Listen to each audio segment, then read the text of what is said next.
Yo, what's going on, y'all? This is Marcus Rosa, a.k.a. Mazuma TV, back at y'all with some more boxing talk, man. I hope everybody's having a blessed, beautiful, positive, productive night. I hope you had a great day overall, man. I'm back at y'all with some more boxing talk, man. We're going to be talking about the recent news with Canelo Alvarez getting elbow surgery after his loss to Terrence Bud Crawford not too long ago. We're going to speak about Janibek announcing a big fight that's in the works for him and who it could possibly be. Then we're going to talk about Caleb Plant pretty much making his statements, speaking on his comeback to the super middleweight division. And, of course, we're going to get into some open boxing topics. But before we get into that, man, if y'all could please hit the like button on the way in, that'll be very much appreciated, man. We on the road to 4K. We well into the 3,100 mark, about to hit that 3,200 mark in due time. Shout out to the nation and the mob for making this possible. I'm already seeing a few comments in the building thus far, man. Y'all go ahead before we get started. Hit that like button. Let's get the algorithm on the up so that people know that Mazuma TV is live. Just based off of how the way I'm seeing the viewership right now, I'm assuming the notifications did not get sent out yet. Maybe it's because I made a late announcement. I don't know exactly what the situation is, but regardless, we in the building, and I know eventually it'll pick up once people get on their timelines. So the ultimate troll is in the building saying, hurry up. Millennia, don't tell me what to do. I'm a grown-ass man. Go to hell to sleep. Marlon 2631, what up? Marissa Alvarez, what up? What's going on, Marissa? How you feeling? I ain't talked to you in a while. I seen you got them trading cards by Top Rank, man. Shout out to Marissa for getting that. Agent 86, what up? He says salute to the nation. I know that's right. I know that's right. Coffee Plant, what you laughing at, brother? Do you care to elaborate? Do you care to elaborate, brother? What is we laughing at? Shout out to my boy Coffee Plant in the building. She said, I've been all right. Life has been crazy. I feel you.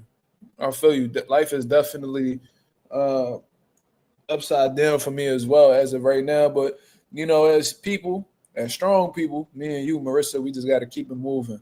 You know what I mean? We can't dwell on the past. We can't dwell in the future. We got to live in the present and keep doing what we're doing and continue elevating in life. You feel what I'm saying? Because we don't know how long we're going to be here. So while we're here, we just got to enjoy it. You know what I mean? We just got to, you know, be worried about things that we can't control. You know what I mean? That's our mood. You know what I mean? That's how we go, how we react to things and all that good stuff. Oh, you laughing at how I responded to him? Yeah, she be tripping. She be tripping. Ralph, what up? Smoochie, what up? We in the building, man. Like I said, you know what I mean? If y'all don't take anything from this live, you know, a lot of the shit that we be worrying about, and that's the crazy thing I noticed too, a lot of the shit that we be worried about in life hasn't even happened yet. You feel what I mean? I think a lot of us dwell in shit that's like a figment of our imagination. A lot of the things we worry about don't even come to reality. And if it does, it's typically it's not a, you know, we find a way to deal with it. It's not as big of a issue as we thought it was. You know, the mind is a powerful thing, and you know, it could be it could be a gift, but it could also be a curse. So, I mean, shout out to everybody, you know, that's going through something like, you know, myself, Marissa, anybody. You feel what I mean? We're gonna figure that shit out. That's just what we do. Especially the nation. So, I mean, shout out to everybody that's coming through showing love. We're about to get into this conversation, man, because I came across some good boxing news, man. Well, not necessarily good boxing news. I don't know if Canelo getting elbow surgery is great news. If anything, it's the opposite. But finally something to talk about. You feel what I mean? Let me see. Let's go ahead and find that. Where the fuck is that information at? I'm seeing what Caleb Plant saying over here. I see Janibek. Where is it? I think he announced it earlier today. Definitely some good shit, man. Zuffa Boxing just signed with Paramount Plus. You know what I mean? So I guess that's where they be streaming all their big fights. It really leaves a question as to whether where Top Rank is gonna sign. We're gonna talk about, Moses Itauma, you know, turning down that Frank Sanchez fight. We definitely gonna speak about that and what my take is on that whole situation. Let me just go ahead and pull up this news on Canelo. Canelo. All right. So this is according to Happy Punch, man. Shout out to Happy Punch for coming through and coming through with this information, because I would have never known if they didn't say anything. You feel me? So let me go ahead and share the screen for the people to see. And it's according to Happy Punch, Canelo is undergoing elbow surgery and will not return till mid to late 2026. He was originally scheduled to fight again in February per Ring Magazine. So that's definitely a setback for Canelo Alvarez, in all honesty, man. He just been plagued with injuries throughout the years, man. I remember him just having wrist surgery not too long ago. I mean, had knee surgery, years prior. And now he's having elbow surgery. You know what I mean? So this is just a result of just being in the game so long, man. When you've been boxing as long as you've been boxing, and Canelo,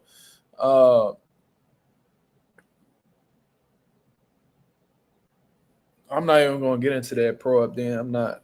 You know what I mean? I already done been on that boy's show. I fried him, filleted him, all that good shit, bro. So we not even about to circle back for what shit don't even make sense.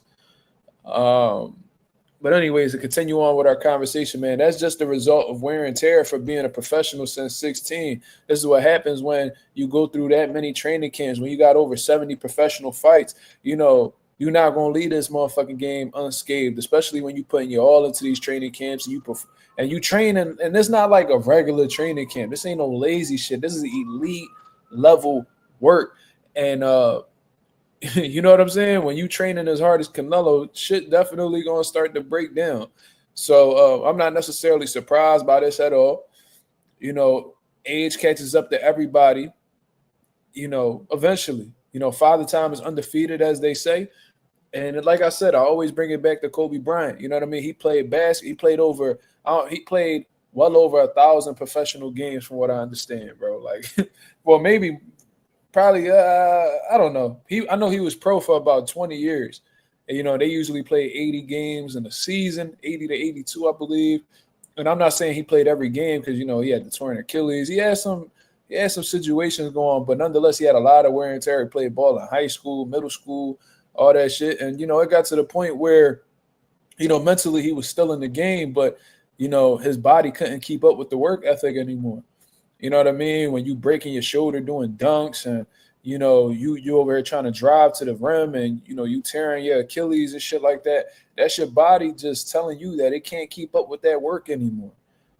Kobe played 1,566 games. That's a lot of fucking basketball, bro. That's a lot of basketball. And that don't even include high school. I don't know if I said college. Kobe didn't play in college.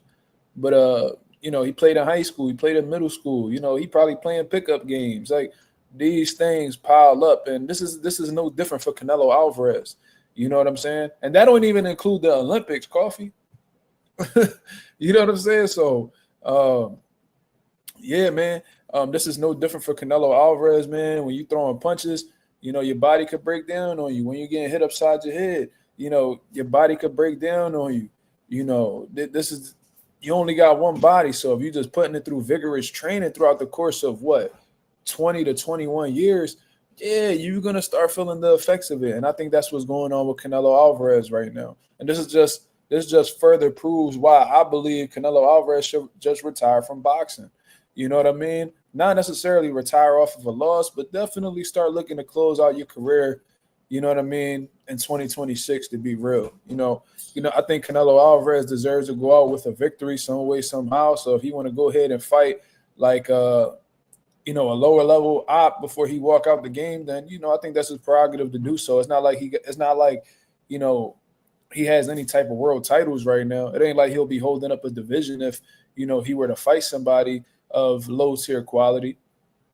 You know what I mean? But Canelo Alvarez, man, very, very unfortunate. Uh, and considering the fact that he may be out, if he just got surgery, if he's currently undergoing surgery and he will not return until mid to late 2026, something tells me that elbow surgery was quite it wasn't an easy one. It was a pretty serious surgery. You know what I mean? That sounds like some rehab's going to be involved, and they're going to really take their time with coming back off of this one. So shout out to Canelo Alvarez. You feel what I mean? That's an unfortunate situation. I hope he recovers, in the most healthy way possible, and he gets to close out his career, how he chooses to. You feel what I mean? Now, if he still had the world titles, I have a little bit of an issue with that. But considering that he's no longer a champion, and I see that these sanctioning bodies are making him number one and trying to put him back in position. But to be honest, Canelo just needs to prioritize, his health and his recovery.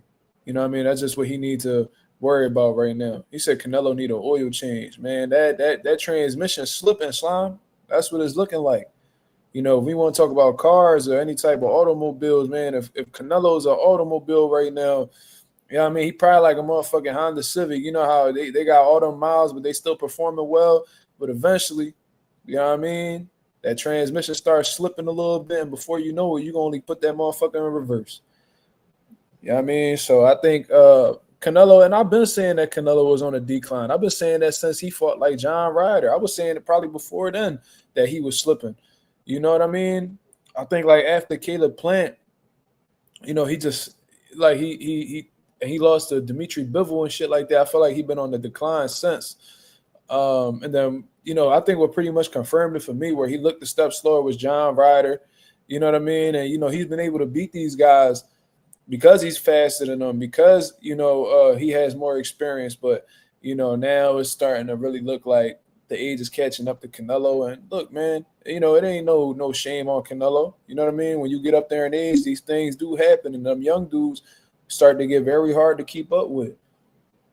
You feel me? And I know Canelo would never admit it, but when he had that performance with Crawford, and he was in great shape. Look, trim.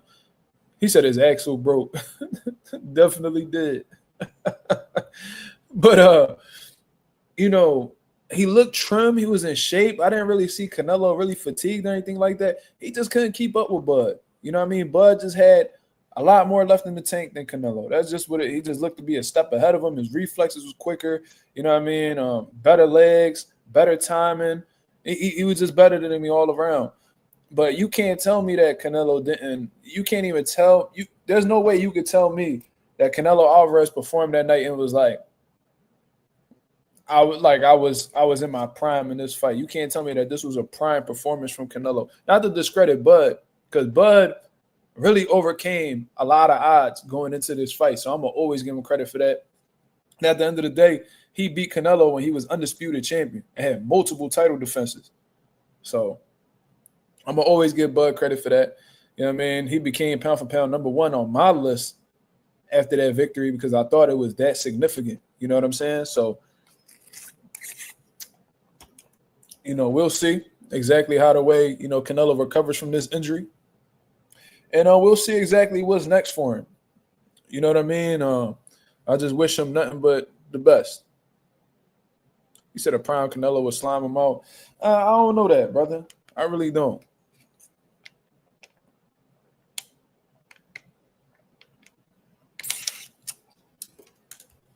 Coffee said, can make a case an old Crawford still beat him. That's a fact. I mean, Crawford is older than Canelo. It was kind of like, and it reminded me back to the time where they was talking about, Mayweather beat an old Pacquiao. I was like, Floyd older than Pacquiao. I think he was like 1 to 2 years older than Pacquiao. So it's like that shit don't even logically make sense. Now, if you say that,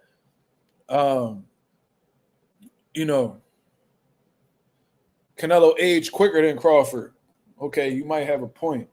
But to say that, he beat an old Canelo is like, all right, well, if Canelo's old, then wouldn't Bud be old? Wouldn't he be older? Because he just turned 38. What was it, yesterday or the day before? Come on. Stop it. Let's just get this man his credit. and go about our day. You feel what I mean? King of Brooklyn, what up? He said slime him out. It's crazy. I knew what he meant. That's low key a pause, but I knew what he meant, so I let it slide. And you from Brooklyn, so I know y'all big on that pause shit. But anyways, that's pretty much the the status of Canelo Alvarez at this point in time. And like I said, I hope what I'm trying to say is I hope he bounces back off of that well, and hopefully we can get some entertaining fights to close out his career, because he's had a hell of one. He's had a hell of a career. You feel me? It's really that simple. He had a hell of a career, and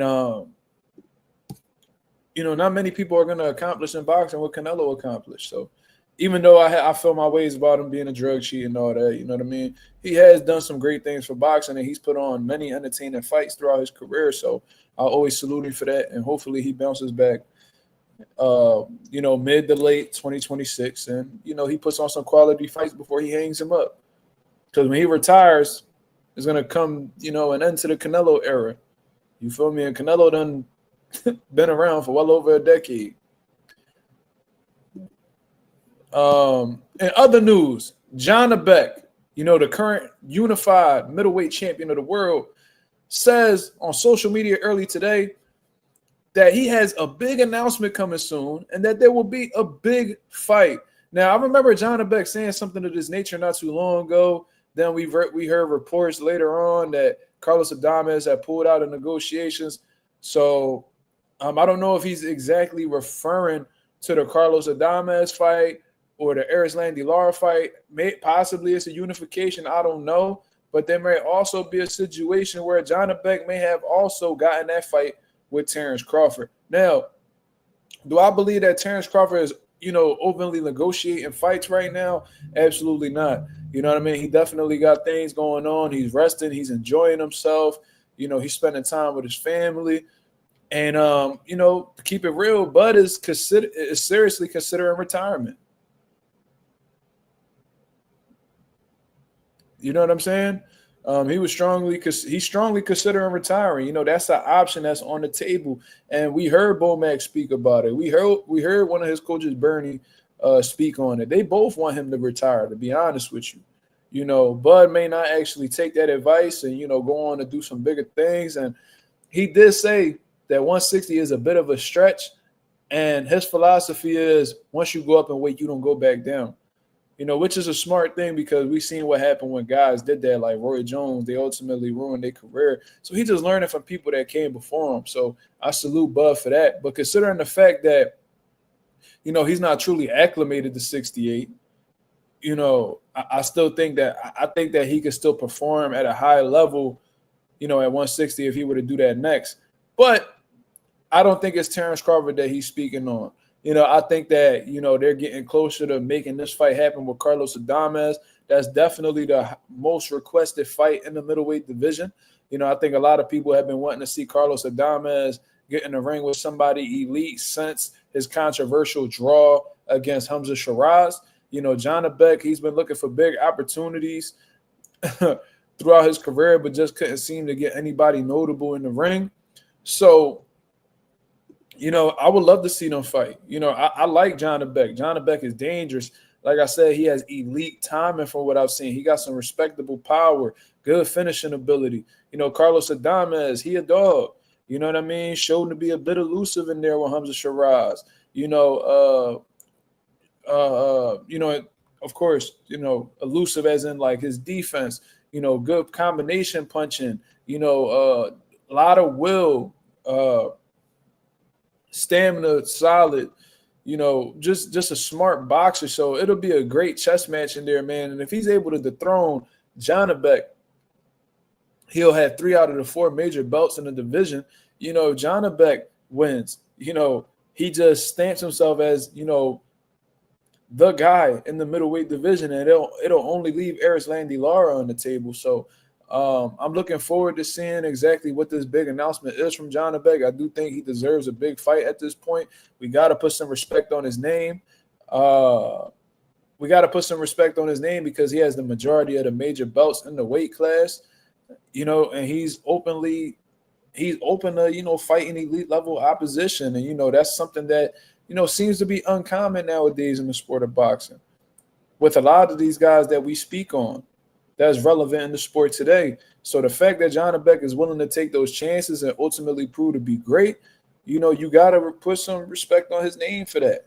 Even if you don't find the middleweight division that appeasing, even if you're not the biggest fan of Janibek as a boxing fan, you got to commend the fighter when they're willing to take chances.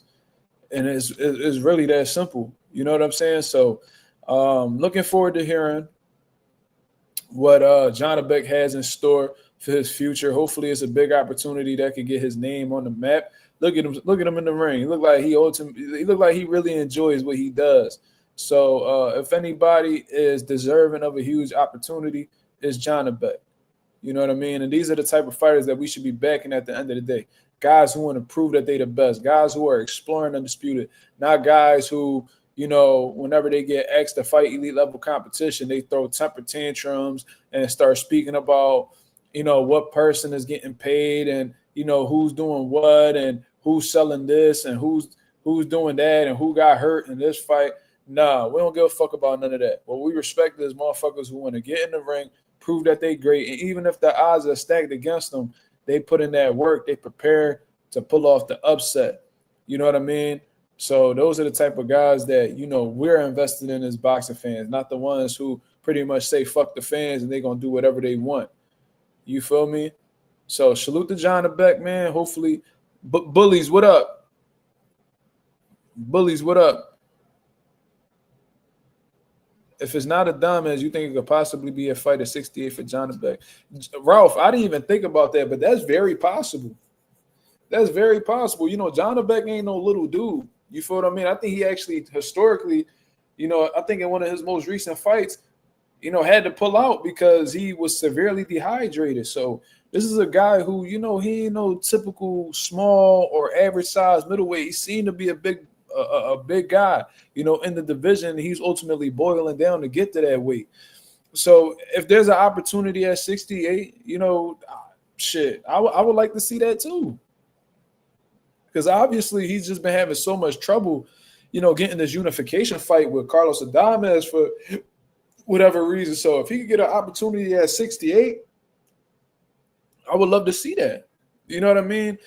Actually, I don't know if it'll be Bud. I don't know. Like I said, I don't think Bud is really – I don't even think he's worried about boxing right now. He's chilling. He's resting. He's spending time with his family, celebrating his victory and, things of that nature. I don't think he's worried about boxing. So I don't think it's a Crawford fight at 68.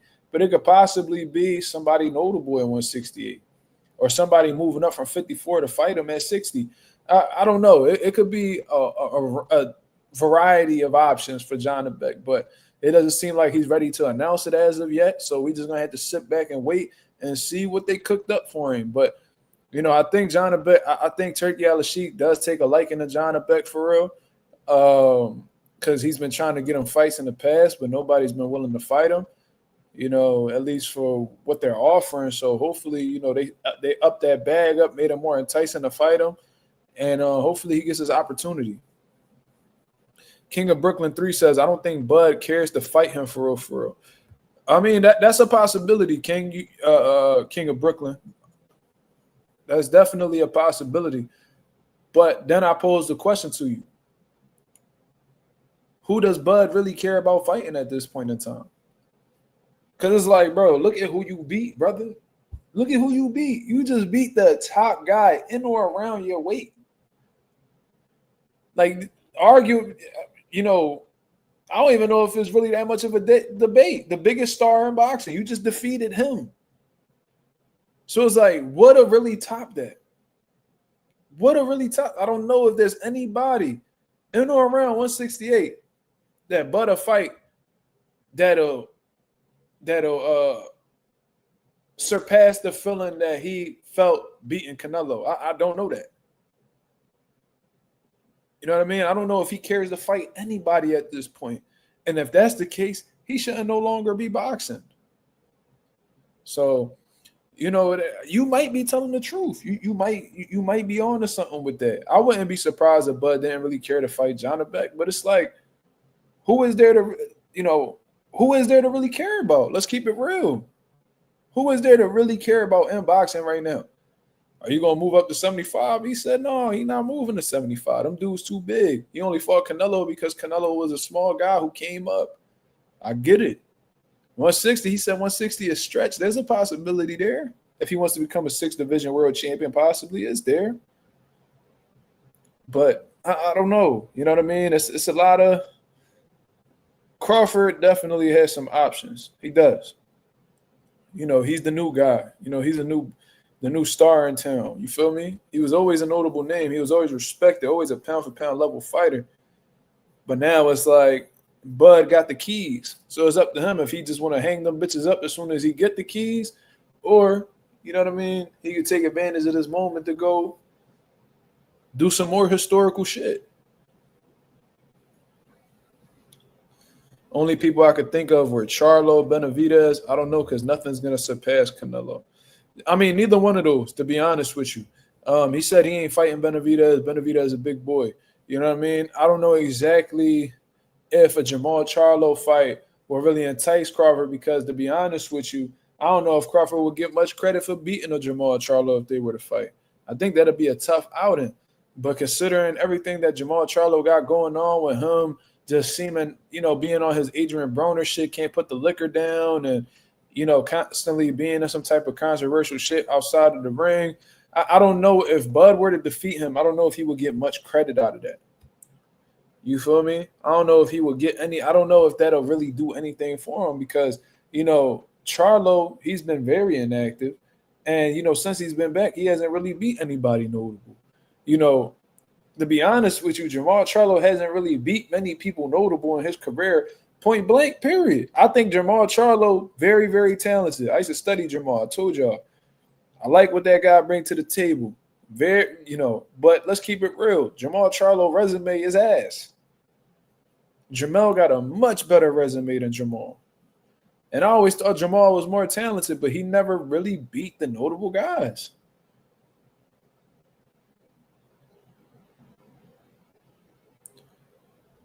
And Jamal Charlo was just on live talking about how he don't even want to box no more. So it's like, I don't know, bro. I don't know if that's a fight that'll really intrigue Bud or intrigue the boxing world, period.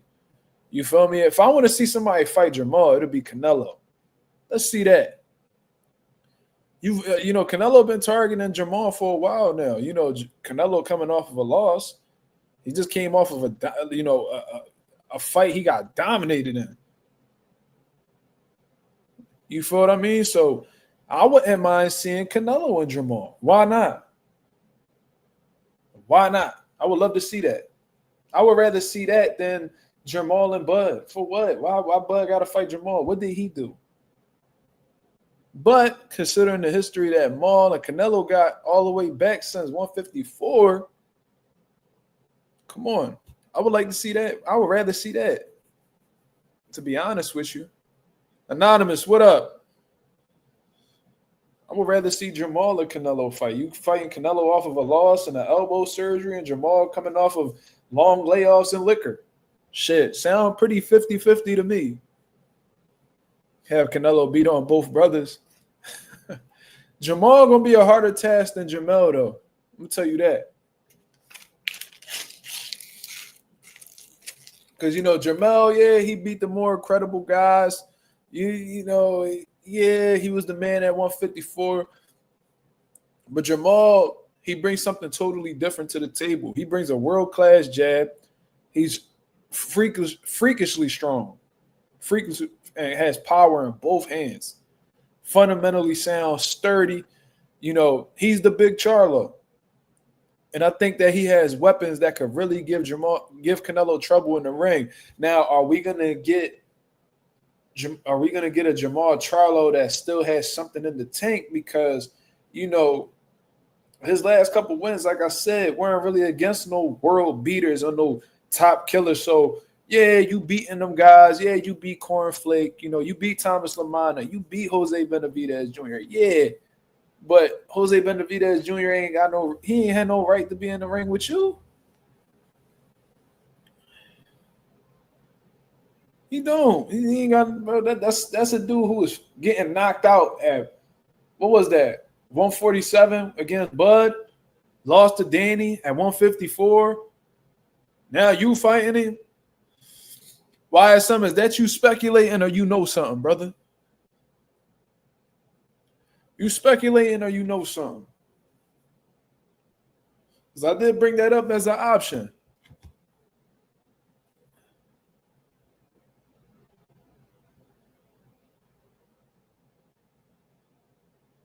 I'm gonna be real with you, bro. Ooh.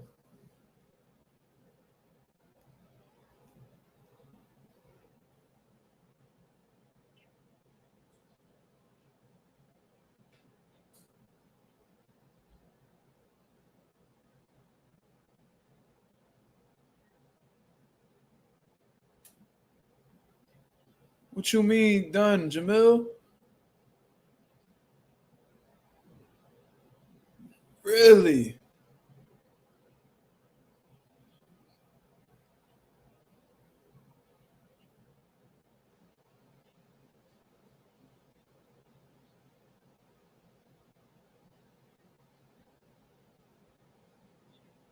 What? Wow, Jamil just dropped the bomb on Mazuma TV, man. Lara versus Janibek is done. Lara done stepped up to the table before Adamas. Oh my God, man. Shout out to Arizlandi Lara, dog. That motherfucker is a dog. That old motherfucker is a dog. The oldest active champion in the sport of boxing right now is going up against the hungry, unified middleweight champion of the world. Very, very dangerous. Very dangerous fight for Arizlandi Lara, but he's believing in himself. I'm guessing he's believing in his power that he's been showing lately. You know what I mean? He's showing, he believes in his experience because of all of the elite level guys that he's faced. But how much does Arizlandi Lara really have in the tank? What's gonna happen when he don't land that left hand? What happens when he don't land that big left hand on Janibek? Then what's gonna happen? You know what I'm saying? Like, that's gonna be very interesting. What's gonna happen when Janibek, runs into a possible left hand from Arizlandi Lara? Because the one thing about Lara, he don't throw combinations how he used. He was never a big combination puncher anyway, but now he really sitting down on his punches. You know what I'm saying? Like, that's a good fucking fight. That's a good fight. I'm kind of nervous for Arizlandi Lara, bro. I'm a little bit nervous for him. PBC plus Turkey equals good news for boxing. I love it. And I'm assuming that fight will most likely take place on that card that's going to have Teofimo Lopez and Shakur Stevenson. Ooh-wee. Ooh-wee. Wait, is it happening? I don't see it. Well, this is according to YSM Sports Media, man. And I trust his sources. Everything he done told me behind the scenes, that that shit done came to reality. So, I mean, that's Jamil. That's what he's saying. You feel me? So yeah, man. Lara got good connections, apparently. I mean, he's with Al Heyman. He's with PBC, brother. And he's an established fighter. He's been relevant for well over a decade at this point. Done gave us big fights, exciting fights. I remember when Lara fought Paul Williams. Niggas don't even remember that. He was beating the bricks off Paul Williams. They robbed him. You know what I mean? I remember when he fought Canelo Alvarez. I remember his exciting ass fight with Alfred Angulo. His fight with Jared Hurd, Brian Castano. When he dominated Terrell Gachet, when he knocked out Thomas Lamana, when he knocked out Canelo brother, like I was there to witness all of that. You feel me?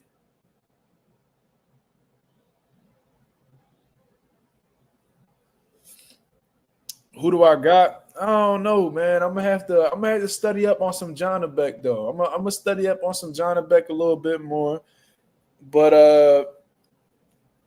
I think it's going to be safe to say that Lara's going to be the underdog in this fight, just considering the circumstances. a lot of people could say, Lara's experience, but how is that experience going to carry over with the age that he has? You know what I mean? Like Janibek, he nasty, bro. He nasty. So I love unification fights. I love unification fights. And if Janibek, who has phenomenal timing, like you say, Yasir, a good counter puncher. That's one of the biggest things I noticed from him. You know what I mean? And he don't hesitate to pull that trigger. That's a dangerous type of fighter. You feel what I mean? So, shit. That's a good fucking fight. But let's say he defeats Erislandy Lara.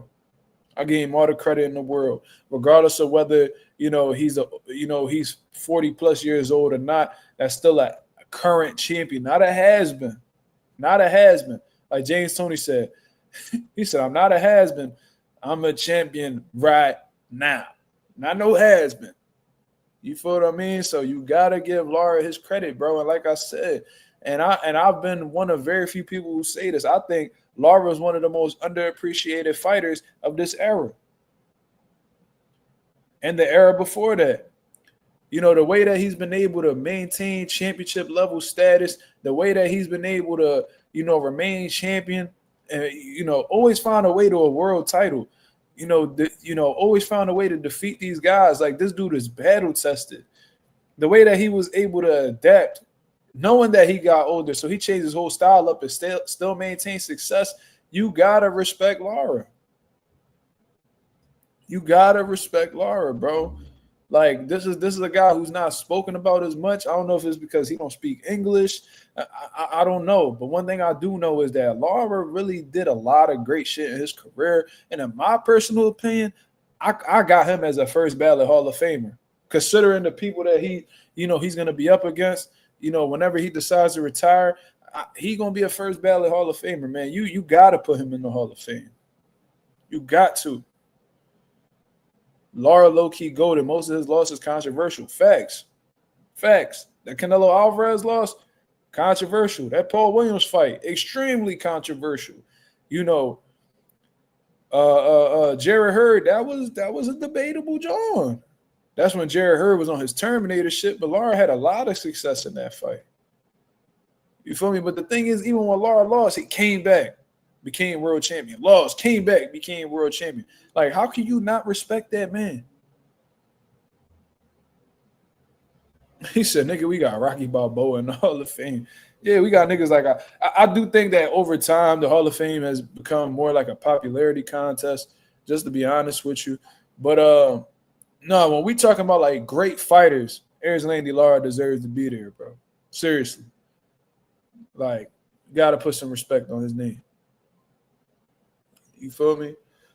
And you can't say Lara a boring nigga. Now, if you ask and he can just make the fight easy, yeah, he gonna make it boring. But whenever you brought that fight to Lara, he ain't run from it. He ain't run from it. So the fact that he about to fight Janibek, bro, like if that's a done deal, like that's what's going on, you gotta put some respect on Lara's name. Because he ain't gotta fight him. He don't. It ain't like Janibek and his mandatory. He could have easily just held on to his belt, made a couple more checks, and just dipped. But that ain't what he doing. So you gotta respect him for that. This nigga Slime said, pause, Ali, because Yasir said them niggas was swinging.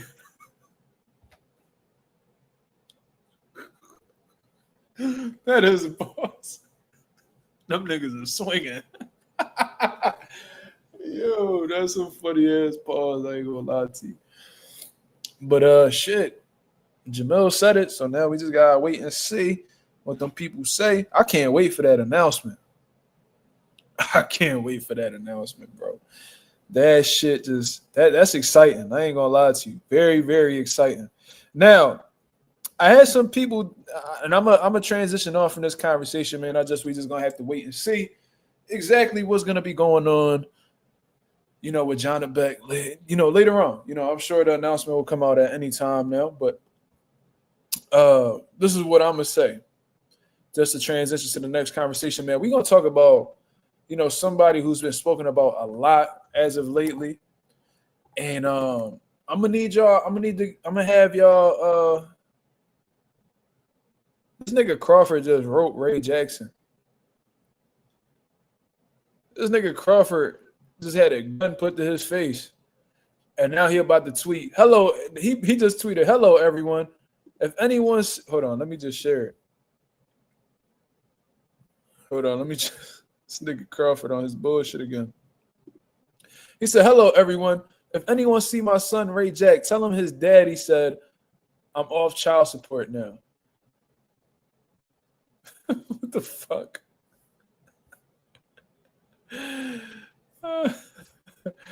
He ain't giving that nigga Ray Jack no type of break. That's hilarious. But anyways, I wanted to talk about Moses Itauma, man, because I had a few people. Shout out to Ghost787. I don't know if he's gonna be in the chat or whatever the case is, but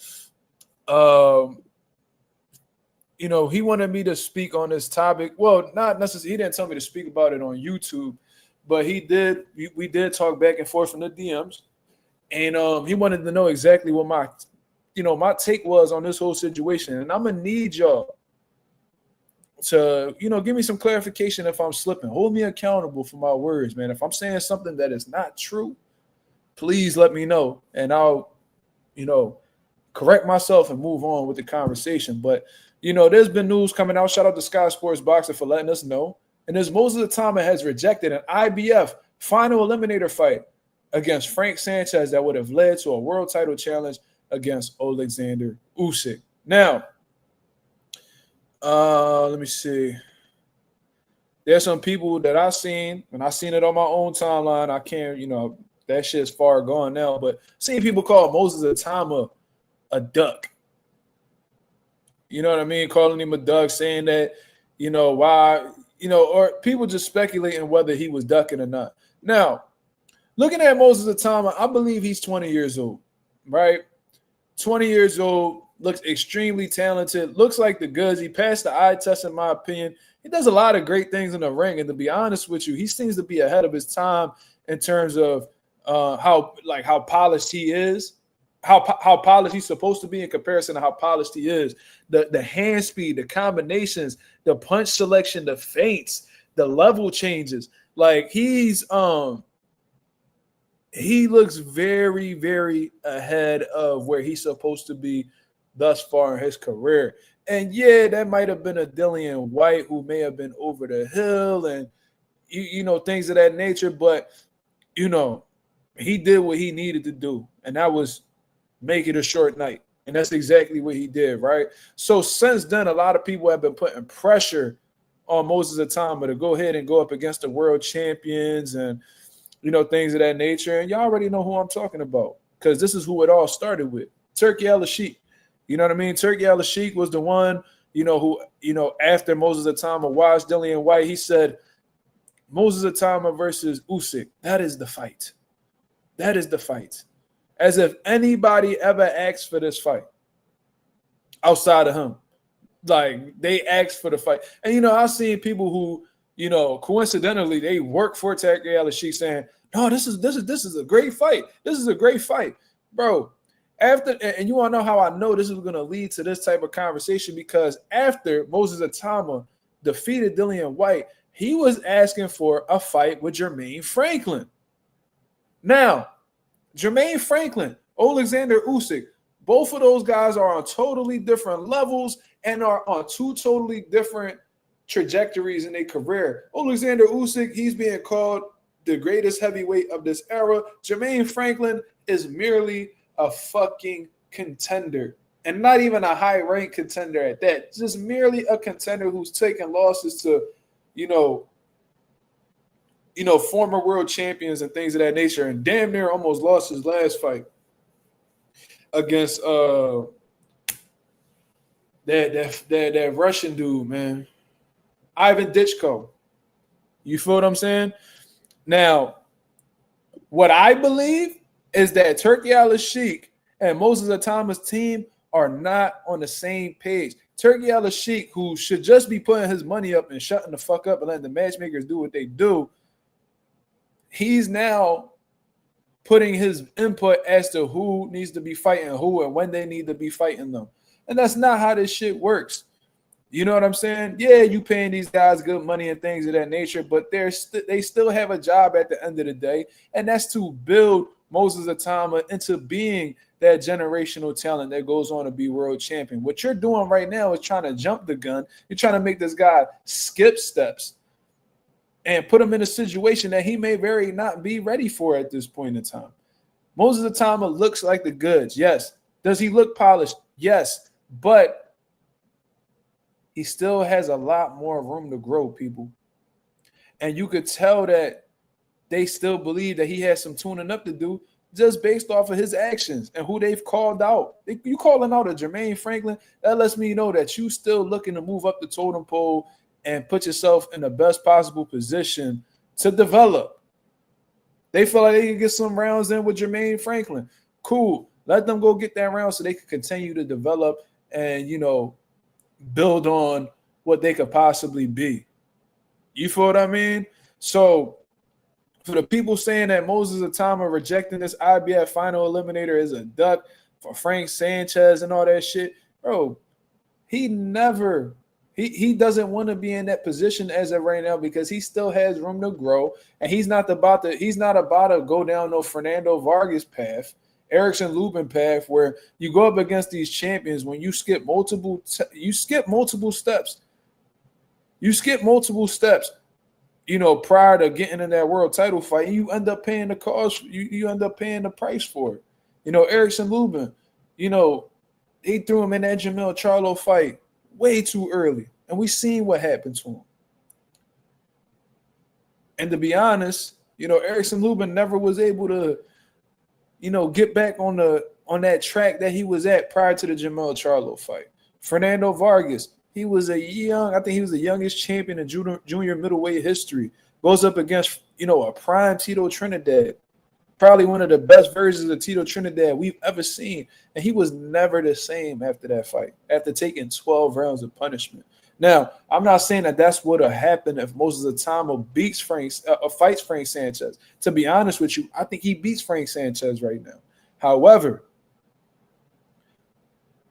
they have their plans set in place for Moses Itauma. They think that he's the goods. And the last thing they want to do right now is put themselves in a position where they fucking their money up because they put Moses Itauma in a situation that he may not be ready for or not well equipped for. You feel what I mean? So I'm not looking at Moses Itauma as a duck at all. Now, let's say he was actually like a bona fide world champion. Let's say he actually has a world title, the IBF, the WBO, WBA, WBC, and then he's looking to still take baby steps, then I'll have a problem with that. I would have a big problem with that because I'm one of the people that believe that when you win a world title, there ain't no more half-stepping after that. It's either you step off that porch and go see them real niggas, or you get that fucking belt up and go sit your ass down until you feel like you're ready for the opportunity. You feel me? So I'm not mad at Moses Itauma at all. I'm not mad at his team for rejecting this IBF final eliminator. They still feel like they got some things to tune up before they get to that point, and I'm in full support of that. That kid is 20 years old. He's 20 years old, bro. He's a baby. You feel what I mean? This nigga was born in, 2005. Let the little nigga breathe. You feel me? Let him continue building his confidence. Let him continue sharpening up his tools. And, when they feel like they're ready for that jump in competition, then they'll take the fight. But it's not like he's a world champion where he's obligated to face top competition. It's not if, he called out Frank Sanchez and then Frank Sanchez offered him a fight and then he turned it down, because that'll look pretty funny. But y'all correct me if I'm wrong, people.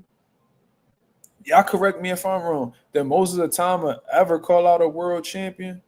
I know he may have possibly spoken about fighting world champions, but did he call out world champions? Did he say that he wanted to smoke with Frank Sanchez? Did he say that he was going to be doing an IBF final eliminator next? Y'all let me know. Because I seen a few interviews with Moses Itauma. I didn't hear him mention any of that. So I feel like they just trying to force him in a position that, you know, they don't necessarily want to take, they don't want to face yet. Exactly. So that was exactly what I was thinking, Anonymous. And I'm glad that you brought this to the light because this is exactly what I was thinking. No, it was Turkey and the media pushing that. Okay. So it was definitely Turkey. So I was spot on about, you know, who started this whole, you know, this whole thing with trying to force these big fights on Moses. Don't fall into what these media niggas be talking about, Moses. You go ahead, you continue doing your thing, brother. You're very talented, and you got a high fucking ceiling on how great you could be in this boxing shit.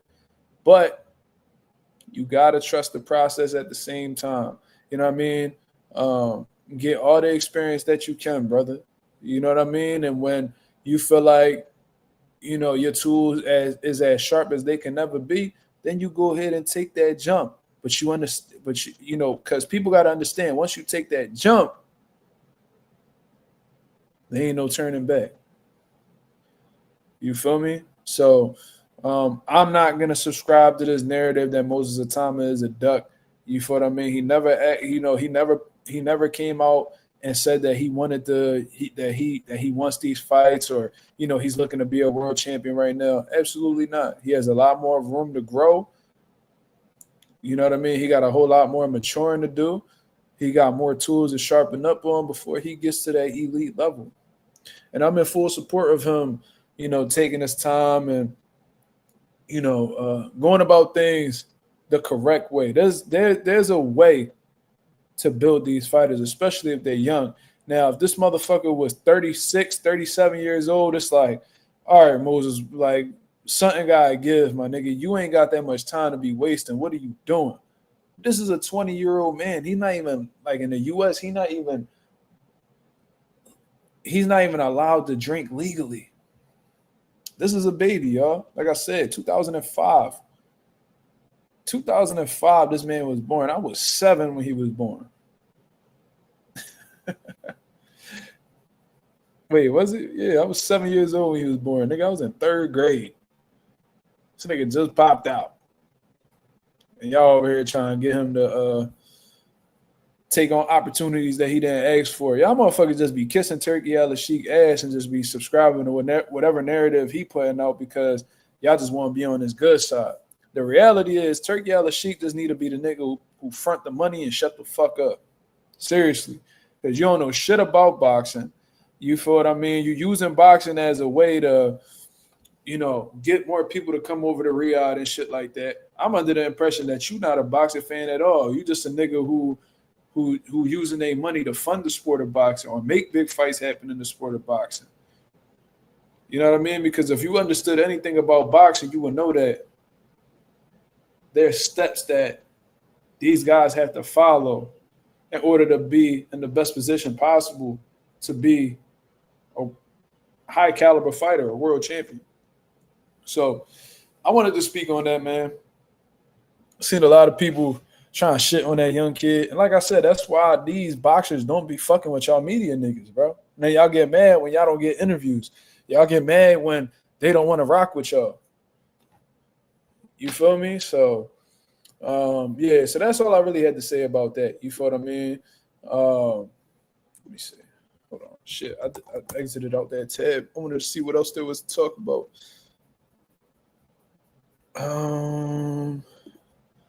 Let's see what else. Is there anything that people want to talk about? 'Cause I think we headed into that. Oh, yeah. I wanted to speak on this because it's in the title. This was a recent quote from Caleb Plant. Now, Caleb Plant has been a bit quiet since, you know, taking his most recent, you know, in his most recent fight, he took a loss to Armando Resendiz. You feel what I mean? And a lot of things were said about Caleb Plant. You know what I mean? A lot of people was, especially myself, was highly critical of his performance just due to how fast he had gassed out. You know what I mean? Just seems like conditioning issues have consistently affected, you know, Caleb Plant throughout his career. And, you know, we had our reasons as to why that may be. Could be him overtraining. Can be him training not hard enough. Maybe it's him who outgrew the weight and he's leaving fight in the gym. There's a lot of reasons it could be a multitude of reasons as to why, fatigue just happens to be something so common in his performances. You know what I'm saying? But this is a Caleb Plant quote right here, and I want to see exactly what y'all think about this whole situation. You feel what I mean? Now, Caleb Plant, he says, I feel like the super middleweight division is in a great spot. A lot of big names, a lot of big fights that could be made. I feel like I'm still here at the top. Now, let me go ahead and click this link for the people. I don't know how to pronounce this dude's name. His name is like Hans Themistode. He says, Caleb Plant may have a few losses plastered to his record, but he doesn't believe his standing at 168 should be affected. Now, when you look at the people that Caleb Plant has lost to be honest with you, he's lost to Canelo Alvarez. That was his first loss. Then he lost to David Benavidez a little after that. Then most recently, he just lost to Armando Resendiz, somebody who was a 160-pounder and moved up to defeat Caleb Plant. Now, do I think that his top spot in the super middleweight division was affected when he lost to Canelo and Benavidez? Absolutely not, because to be honest with you, those guys both of them were the top two guys in the division. Canelo, he was at the time, he was a unified champion until he beat Caleb. He became undisputed. You can make a case that Canelo was number one in the division at that time. And Caleb, David Benavidez, he was ducked by Canelo Alvarez. So you could say he was the boogeyman of the division. You feel what I mean? But when you look at who he lost to in his third out, and somebody who wasn't even a contender at 168, somebody who moved up in weight. And I think Caleb Plant did that, strategically, just to stay in the winning column. Because when we look at Caleb Plant and who he's fought when he tried to, get back in the winning column, he moved up guys. He's moved up. He's moved up fighters in the past. You feel what I mean? I remember he moved the guy down. I think he fought that guy, Mike Lee, or some shit like that. Mike Lee, I think he came down from 175 to fight him, and, whatever happened. You feel me? But, like, Caleb Plant has, always try to, like, take little tune-ups before big fights and, fight guys who aren't at the top of the division. I don't know. I've been critical of Caleb Plant's, resume, in terms of like that, especially when he got his world title. Like his first few title defenses, they were, trash, like Fagan boots and like I said, Mike Lee, Caleb Truax. It was I don't know, man. I wasn't really feeling that opponent selection at all. But regardless, I don't know if Caleb Plant is still at the top of the division or his spot is unaffected after this loss to Armando Resendiz. It's different when you lose to a Benavidez and Canelo because they top dogs. At the time they was in the weight. But when you lose to somebody who moved up in weight and dominated you the way that he dominated you and hurt you and rocked you and, had you, pretty much shit out of luck in the ring, I don't know if you're still deserving of that top spot at super middleweight. You feel what I mean? I'm going to go into more quotes. He says, let me see. I already read the quote, but let me see if he said anything else. I'm in a position to give the fans in boxing more big fights. Maybe on the B side, but let's talk about this. Who are the top contenders at 168 pounds right now? Christian and Billy. Lester Martinez has earned a spot. Diego Pacheco. Let's take a look on BoxRec. Right? Let's take a look at the top contenders in the super middleweight division. And y'all tell me if I'm bugging. But, I guess technically Canelo Alvarez is a 68 contender since he lost his titles. So you're talking about Canelo. You're talking about Hamza Shiraz. You're talking about Iglesias, Osleigh's Iglesias. You got to talk about him, right? You feel what I mean? Then he just beat the dog shit out of Vladimir Shishkin. Like, you got to mention him, right? You can still count Jamal Charlo. That's still an undefeated dude.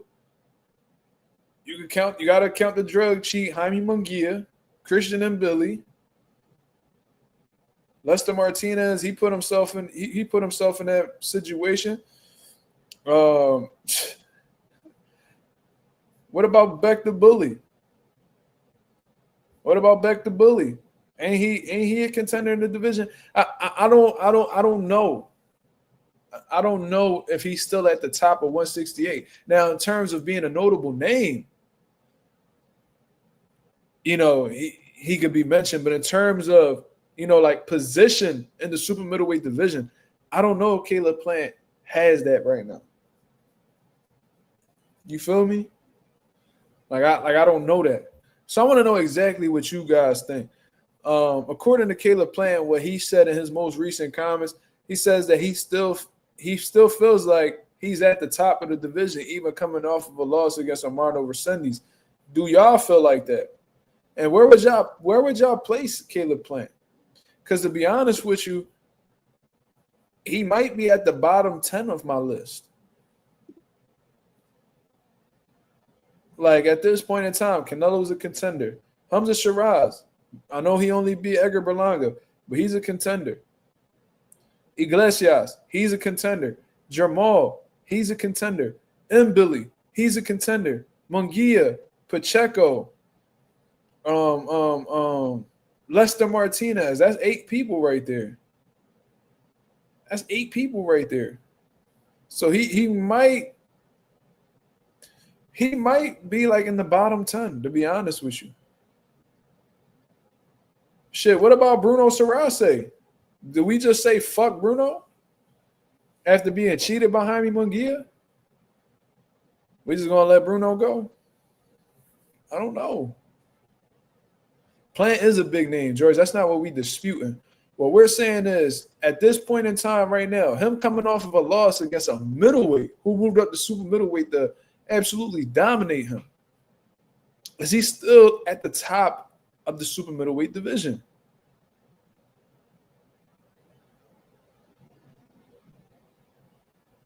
I believe, Anonymous, I agree with you. I think Sarase deserves to be in the top 10.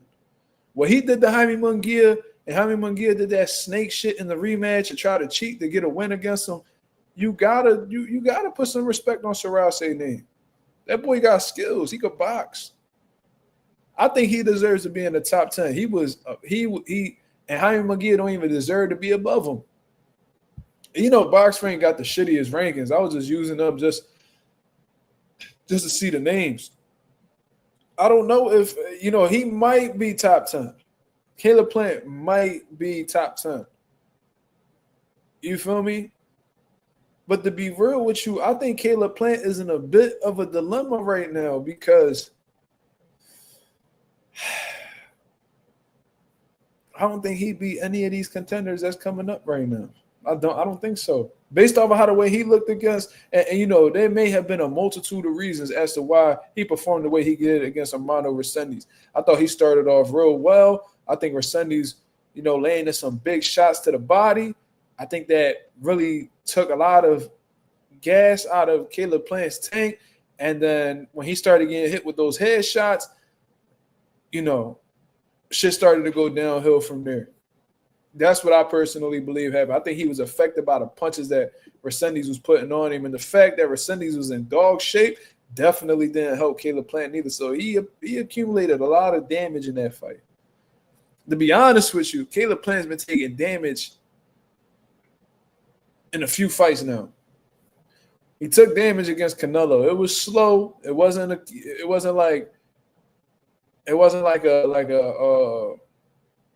Benavidez beatdown where he throwing a million punches at you and he just breaking you up. But Canelo was beating you up. You feel what I mean? Resendiz, he fucked you up. Benavidez, he fucked you up. You made him competitive. You made the Benavidez fight competitive. You made the Canelo fight competitive.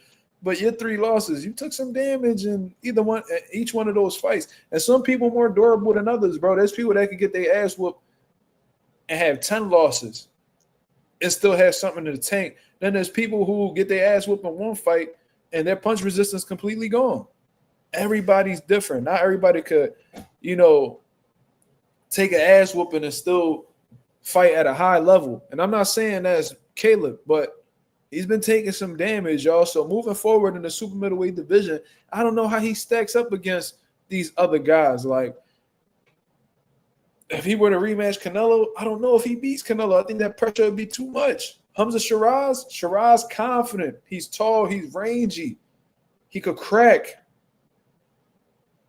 If Hamza turned it up on him, he might do some damage to Caleb. Iglesias, how the way he been looking and how the I don't think Caleb want anything to do with Iglesias. I'm gonna keep it real. You know who I would like to see Caleb playing fight, and this is a fight that I called for, but everybody just seemed to ignore me. Demetrius Andre. I called for that fight. Why not? This motherfucking Andre can't get a fight to save his life. Can't get a fight to save his life. He over here cursing out nuts on the boxing voice, screaming to the top of his lungs how don't nobody want to fight him unless it's crazy amount of money. Well, Caleb, you claim to be this gunslinger, right? You this dog, right?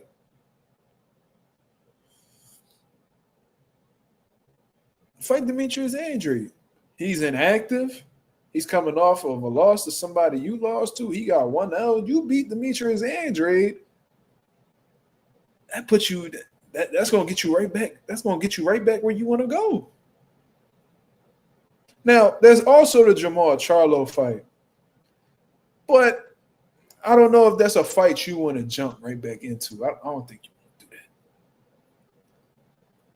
You know what I mean? Because you took a lot of damage in that Resendiz fight. I could only imagine what a Jamal Charlo shotgun jab would do to you. I don't even want to think about that. Because to be honest with you, I don't even want to see you lose to Jamal. I don't. I know you slapped the dog shit out of him. I thought Jamal deserved that, but and he want to get that fight back in blood. But that's not a fight you should turn back to. You know what I mean? If that motherfucker, I don't know what he'll do to you if he get that call that you try and rumble. He might put that margarita down and really do something to you. You know what I mean? He might just jump off that boat with them margaritas and, you know what I mean, start camp right there, swimming back to shore. And all. I don't think you really want to. I don't think you want them Jamal Charlo problems. I don't know if you want them Lions only problems right now. But look at the other contenders in the division, y'all. Think about it. Just based off of what he struggles with historically throughout his career, I don't want to see him fight Iglesias. I don't. Leave that Cuban motherfucker over there in Germany. Christian Mbili, he'll stop you. He'll stop you. I mean, it's not because Christian Mbili is like this fucking his conditioning is out this world. That boy gonna have a full tank in the 11th round. You'll be pretty much on E at that point. Nah, I don't even want to see you go through that. Jaime Munguia, especially if he on that juice, you're not gonna be able to keep up with his work rate. Diego Pacheco, that'll be more of a chess match for you, but Pacheco might actually put that shit on you. Lester Martinez, stay away from Lester Martinez because he might fuck around and stop you too. Yeah. So I don't know. Like, you may be a notable name in the super middleweight division, but I don't know if you're still at the top of the division. Now, that's the mentality that Caleb Plant is supposed to have because he's a former world champion. You know what I mean? Very, very competitive dude, very sure of himself, very, very confident individual. But, in my opinion, as somebody who's been in boxing for as long as I've been in boxing, Caleb Plant got a lot to work on. You know what I mean? And that's even if it's fixable. He got to fight Eubank or something. Pro Abdan, I wouldn't mind that fight. Eubank versus Plant will be a good fucking fight. Just considering where they both at in their careers. Chris Eubank, he had the IBO world title. Caleb Plant had the IBF world title. I think they were both at super middleweight too. I think that'll be a more comfortable weight for Eubank. And the build up to the fight will be kind of dope. But we got to see how Eubank does in this Conor Ben rematch, because something just tells me Conor gonna try to do some. He gonna try to do some snake shit, bro. Is Iglesias a dark horse of the division? What do you think? I mean, time will tell with that. You know what I mean? But he looks very fucking dangerous, bro. I was watching him the other day and I was like, where the fuck these Cubans, like these new era of Cubans, like they killers, bro. God damn, like Iglesias, David Morrell, Yo-Yo. Like these, like, I felt like the era prior, and you know, Luis Ortiz was a killer too, but the era prior to this current era of Cubans, they were more like smooth, calculated, outboxers, just playing chess. You feel what I mean? Like and if they knocked you out, they knocked you out. But you know, they move with like a sense of like finesse. You know what I mean? Like they ain't really tapping. Now these motherfuckers, bro, these new wave of Cubans, they punt like they're devious in there. Like when I think of like the previous era of like Cubans, I'm talking, of course, most notably Erislandy, a young Erislandy Lara, a young Guillermo Rigondeaux. You know what I mean? Where they can put you on your ass, they can stop you. Because Lara and Rigondeaux, they was getting knockouts. But they wasn't like as malicious as these new guys. Like Yo-Yo, that nigga looked like he take pleasure in beating niggas' asses, bro. Like he looked like he enjoyed the shit. Gamboa was flashy. He had good speed and shit like that. He didn't fight like the typical Cuban. But like he put belt to ass. You know what I mean? He definitely put belt to ass. But I don't know, man. Maybe I'm tripping. But I felt like Lara and Guillermo, they could get knockouts, but they was more, you know what I mean? They was more like by the science, hit and not get hit. You feel me? Use their legs. They don't mind making a fight boring in order to outclass somebody. These new Cubans are punching holes through shit. What do you call them people? And I ain't gonna lie, I was definitely one of them. They're called what's that word? Where they enjoy putting people through pain. What the fuck is that shit called? They called me that when I was they called me that when I was boxing. I forgot the fucking name. If y'all know the name, please let me know. But that's what reminds me, like David Morrell, that you could tell. Sadistic. There you go, Winston. Thank you. I was considered that, and I ain't gonna lie. I used to love whooping some ass. Even if I knew that I was putting that person through something, I had zero remorse. Zero remorse. That's the type time that they on. Even this, never mind. I was gonna say Polanco. Polanco, Dominican. I don't know. These motherfuckers is mean, bro. Like Morrell, I remember he almost unalived somebody in the ring. He didn't give a fuck. He went right on about his career. Like nothing happened. Like I don't know. These dudes is they killers, bro. For sure. So I like this new wave of Cubans. I ain't gonna lie. You still got your smooth, calculated, outboxing ones like Andy Cruz. You know what I mean? But then you got them killers too. You got them killers too. You feel me? That's the mentality Barrio should have had against Pac. Ralph, don't get me started. We trying to be positive today, all right? I don't even want to think about that. Because a highlight popped up of Pacquiao and Barrios fighting on my TV in the gym. And I automatically felt rage. I couldn't believe how trash Barrios was. Like nigga, we knew you was ass. But what LaShawn McCoy say? That nigga's ass. Hold on, let me I need to get my soundboard, bro. He said he's ass. That's what the fuck. Hold on.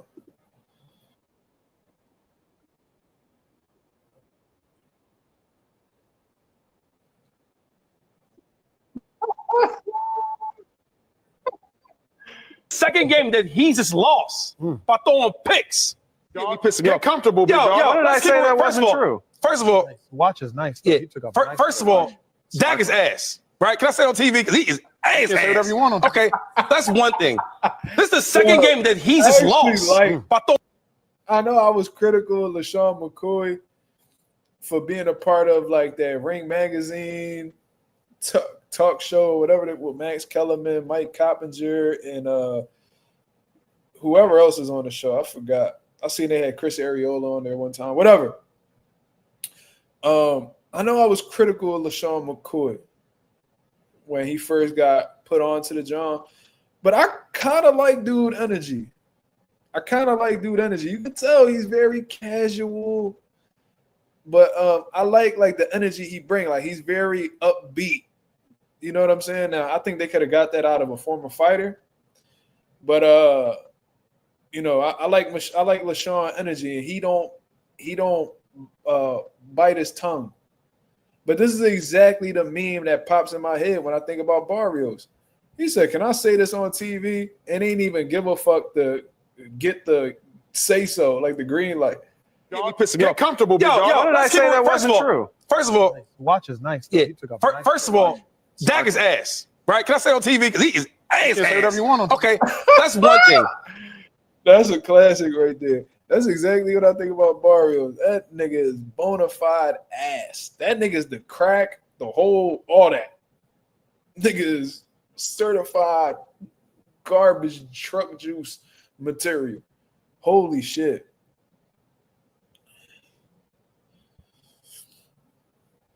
No cap, he be saying the good casual shit to fighters too. Yeah, he be asking like real casual boxer fan type questions and shit. But like it is what it is. I can't change the fact. Man, them niggas let Steven Jackson commentate on the prelims. It's like the fuck. Yeah, I mean that's just where we at, bro. Anybody could be a part of boxing. If a nigga could be on the Disney Channel and end up fighting Mike Tyson in a professional fight, and bro, anything's possible in boxing. Barrios is buns, facts. Pro Up Dan said, "Do I think Tio Shakur will happen?" They both seem very optimistic about the fight happening. So I don't know. I don't trust Tio. And like my boy Anonymous says, bro, I ain't gonna believe that shit till they both get in the ring, brother. And it ain't me questioning Justin Jackson. What up? It ain't me questioning Shakur character, because Shakur has showed me that he want these big fights, and he gets in the ring and he makes them happen, right? That he be with the shits. It's Teofimo that I had the trust issues with. You feel me? Like he's the one I got the trust issues with because he's a habitual liar.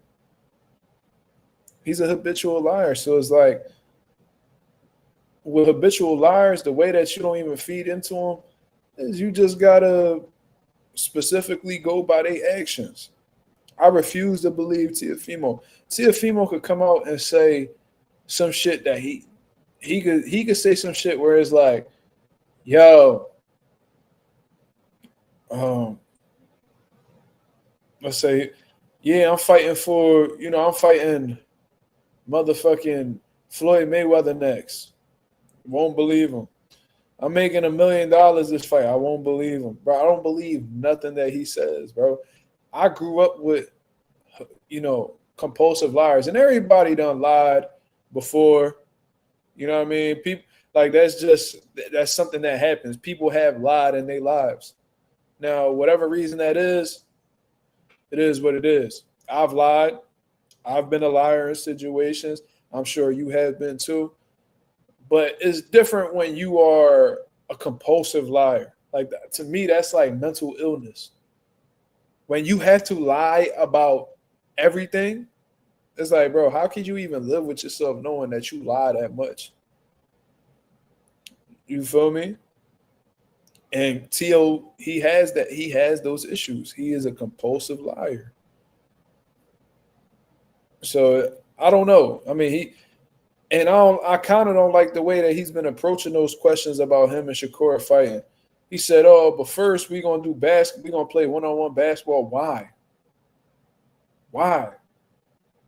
Nigga, basketball for what? You ain't no hooping ass nigga. You or Shakur ain't no hooping ass niggas. You give a fuck how competitive you niggas is. Y'all not no hoopers, bro. Focus on the task at hand. Shakur not even talk about no basketball. Why are you? Why do you want to do that? For what? What you want to post up on the nigga? Like, what's up with you? You trying to back your ass into Shakur? You want Shakur to back his ass on you? What's your reasoning behind this, brother? I don't understand. Is that the only type of physicality you want to have with Shakur? What is it? He brought up basketball because he's racist. I do think that's a bit of a reach, Justin, but at the same time, I wouldn't be surprised. Now, I think that's a reach. And, you know, that's not me defending a racist. You feel me? Like, that's not me defending a racist. But at the same time, if that was like a shot at black people, I wouldn't be surprised because T.O. has done a lot of shit. He said how to reach his T.O. I get what you're saying. I don't think he was being racist in that moment, though. But if it comes out that he was, I wouldn't be surprised. But I think that them people told him to shut the fuck up. And I think since then, he's been pretty quiet about it. You feel me? I think that's what I think. I think the people was like, yo, that shit, nigga. Cut it out. So I think that's what's been going on with him. What the fuck is that?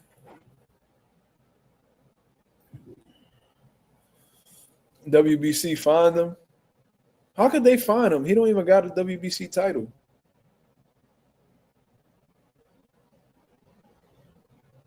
Can the WBC or the WBO? I don't know.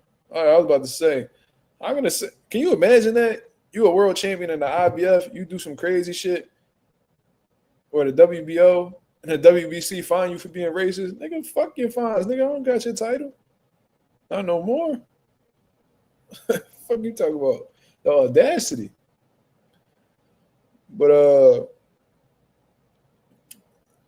all he does is take shots at us. Yeah. And I think that's because one of these black niggas was poking his queen.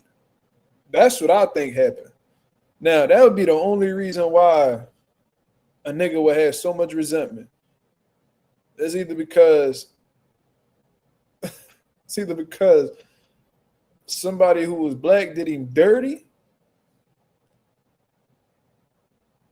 or somebody put dick in his wife. It's one of the two.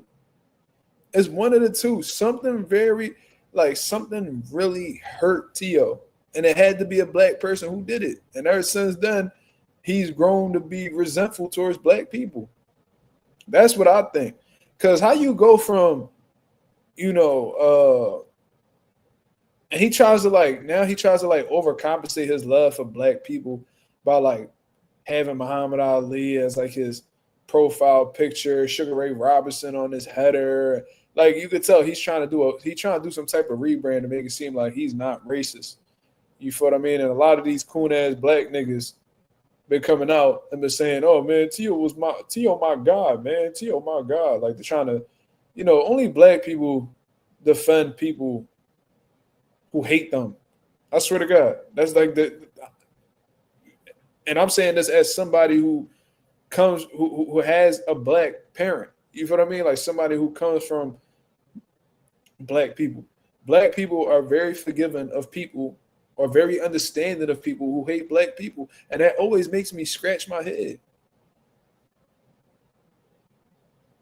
You know what I mean? Justin Jackson said, one of my Asian friends got robbed by some black people and it made him racist. So we're not cool anymore. It happens. Well, Justin, I'm going to tell you this. He was racist before that happened.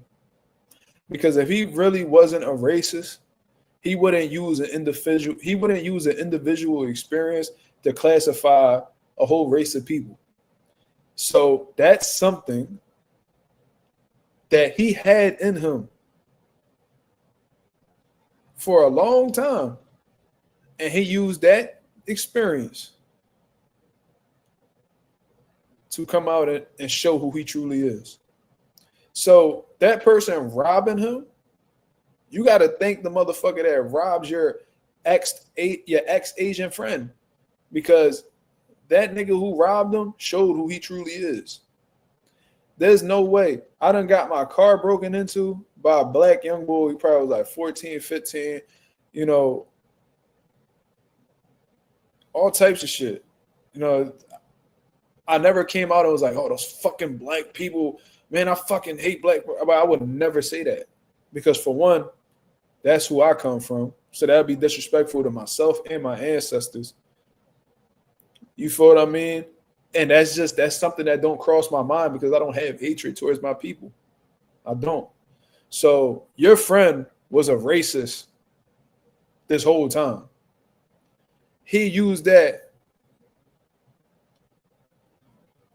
Trust me, Justin. I look, I had a friend in high school. His name was Albert. Fuck it. And he was real cool.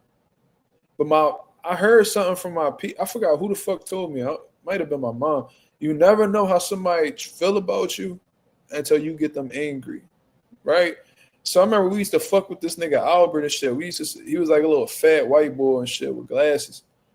Mind you, he a cop now. But if my boy Chris Maldonado in the chat, he know exactly who I'm talking about.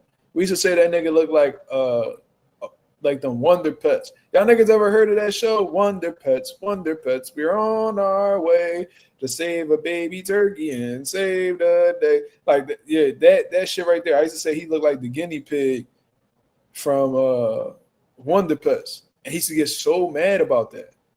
So I remember one time he got so mad, and the nigga called me a Mexican when he knew I wasn't.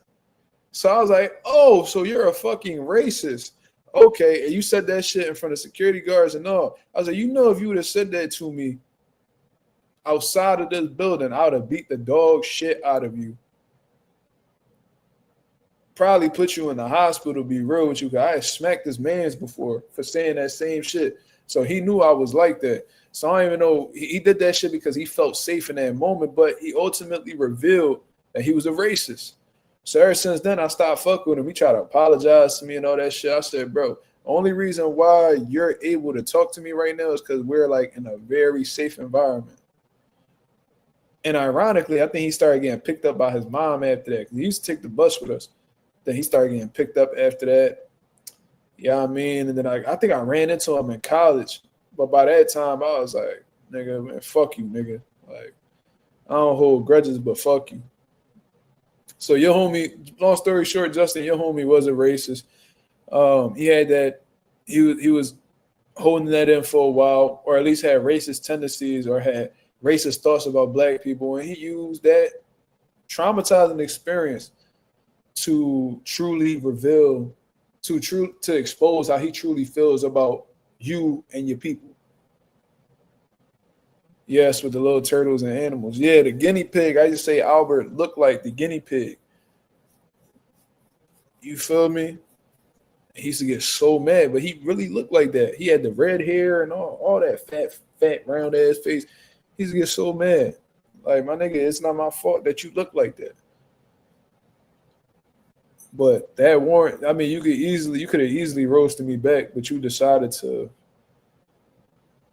use race to try to hurt my feelings. So that was very interesting. Yeah, he a cop now. That's usually how it go. That's why when I was speaking about that cop situation with Bud yesterday, like, I know for a fact that a lot of these niggas who got badges now, they was lames in high school. You want to know how I know? Because some of the biggest goofies that I went to high school with, they cops now.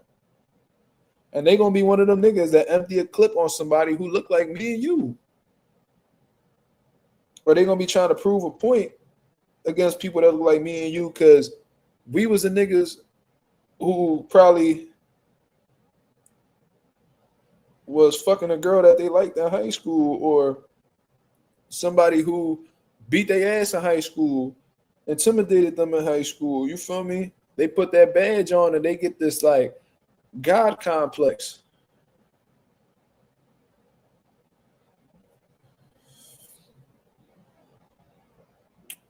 Did I hear what Tim Bradley said about Paul Tank fight? I heard him speak a couple times on it. I don't know. You gotta point me in the a specific direction because he was ranting. I think he was talking like 20 minutes straight about the fight. Is he in Philly? Yeah, he in Philly. I wouldn't give a fuck though. That badge don't unlame you, nigga. And I tell you what, we got some mutual friends. So if you ever was to try some shit with that badge on, I'm gonna catch you off duty, nigga. I'll catch you off duty, nigga, and I will whoop your ass. Yeah, some people get in a power position and they start the power trip. A lot of the niggas who, tend to do that power, that be going on them power trips, typically be niggas who never had any type of power in their life. You know what I mean? So it's kind of like when you give a broke nigga money, they don't know how to handle it because they've never had it. So it's easy to mismanage something you don't have any experience with. You feel me? So yeah, that's what I be noticing. Like they was lame ass niggas in school, ain't never get no hoes. Nobody liked them. Niggas just be sitting by themselves, eating some plain ass PB&J, sitting in the corner. You know what I mean? Taking the bus home by themselves. Andres, we not about to get in that discussion. We not about like that. That's you deflecting. That's not what we about to do. You see how niggas always try to like redirect the conversation? There's a lot of good cops. Okay. That's not what we talking about though. You see how uncomfortable niggas get when we start speaking about certain shit? It's like, you sound like them all lives matters niggas. Black lives matter. You know, man, come on, man. They get so, and it always be the niggas who look like us. Oh, come on, man. All lives matter. Okay. All lives matters, but because of what black people are going through and they're being targeted and becoming victims to police brutality, we're taking this moment to emphasize that black lives matter. I don't mean that your life don't matter, brother. We just speaking about what's currently going on in this country. Black lives matter because a lot of their lives are endangered by, corrupt police officers at this point. Oh, come on, man. Man, come on, man. Man, there's some good cops out here, man. They just get so uncomfortable. They get so uncomfortable.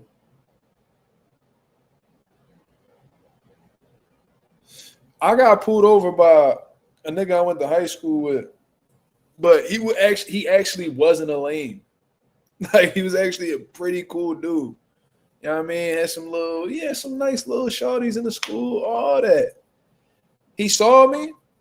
He was like, "Mark, that's you?" I'm like, yeah, bro. He was like, "Oh man, I was gonna pull you over for your temp, but you good, bro. Man, just get home safe, all right?" Left, nothing happened.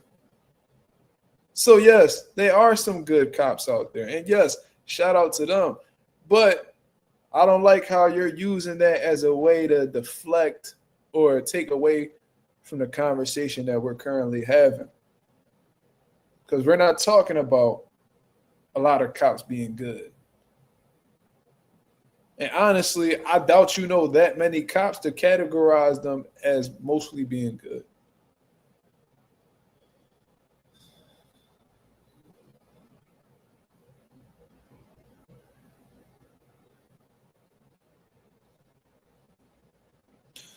Yeah, bro. Y'all, Sarah, I'm on that same type time as you. Like, I know me being non-confrontational and shit like that and having shit to lose, I would if I was to run into Ryan Garcia, I probably wouldn't say shit to him. I would try to avoid him. But I know that if we were to get in some type of conversation, I'm probably gonna want to do something. So I hear what you're saying. I don't know if that I'm pretty unpredictable. Like sometimes I'm not really sure on what I will do in the moment because I think that I crash out, but then I won't. Then there's moments where I think that I'm gonna approach something calm and I don't. Like it's really like a coin flip for real.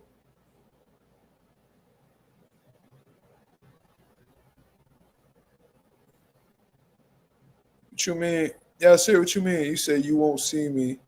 I swear to God, gang. You won't see me. Wait, why you say that? You won't see me. I swear to God, gang. What that mean?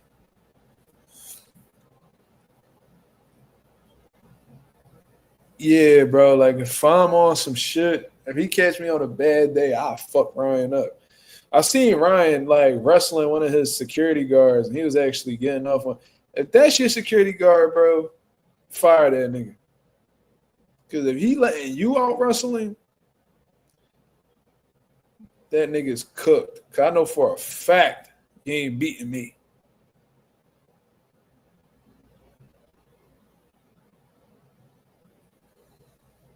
Ryan, see, I think Ryan not built like that to swing on a nigga outside the ring.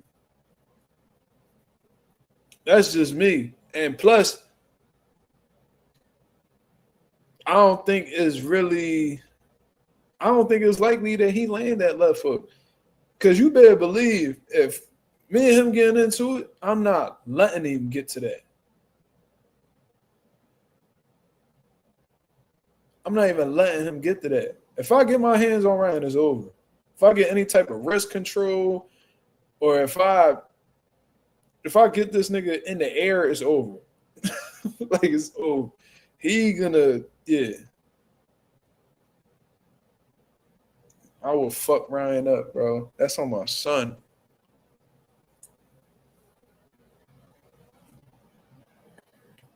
He said, guess we gotta see. I don't know what I'd do if I see him. I just know that I would not beat Joe to him. I would not shake his hand at all. I don't respect him. Him or T.O. Neither one of them. They would never get any positive words out of me.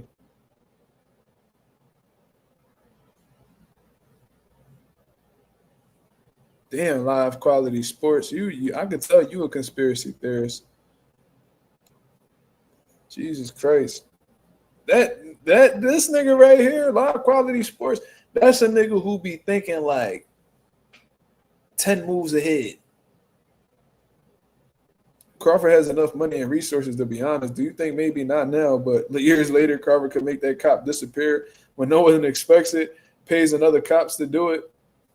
Are you saying that Bud can potentially put a bag on a police officer's head and get him erased from the earth? I don't know. I don't know.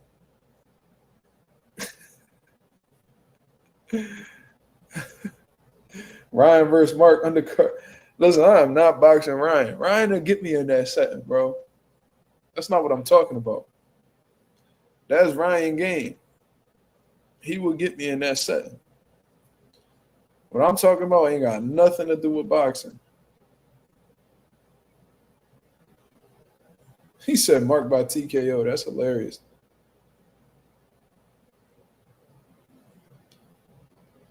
Y'all serious troll. I would not box no Ryan Garcia, bro. Because if he hitting niggas clean with that shit, Mark by split decision. Mark, I'm losing by DQ. Facts. I'm coming in behind a jab and I'm getting that double leg. Pause.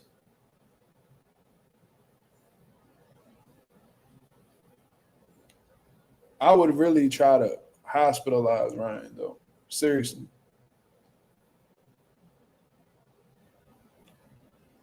I would ragdoll him for sure.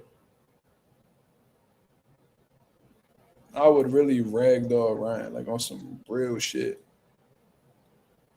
Anybody that know me personally know I'm strong as shit.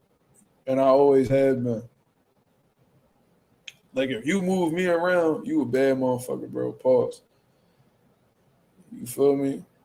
Me versus Tank, just gotta get to him, bro. Just gotta get to him. I mean, I can't let him hit me too much. He'd probably break me up. I would never say that because I know what it is. You feel what I'm saying? Like, these are high-level boxers. So I would never talk like, especially having no pro fights and not even having that much amateur experience in comparison to them. There's no way on earth that I'll tell y'all that I will fuck these niggas up in a boxing ring.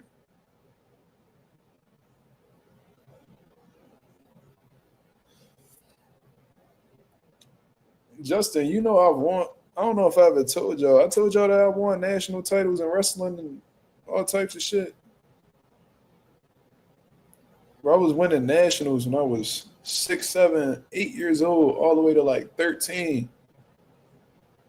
Was about to get a full scholarship for wrestling. Ha! Me versus anyway, I'm cool. Oh man, that nigga hands gotta be like lightning. Oh man, I'm not talking about boxing, yo. I'm saying if shit was to hit the fan like outside, nigga. That's what I'm talking about. Marissa, she said, I saw Ring Magazine is releasing a magazine of the Mexican Monster. I love it.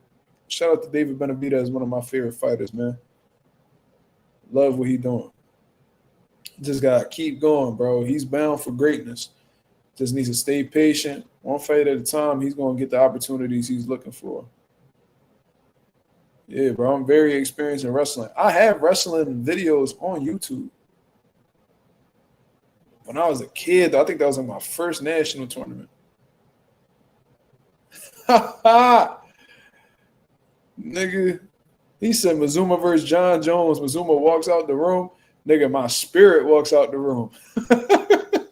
Nigga, my soul walks out that room. I'm cool. See, now, I can't even talk that wrestling shit with John Jones.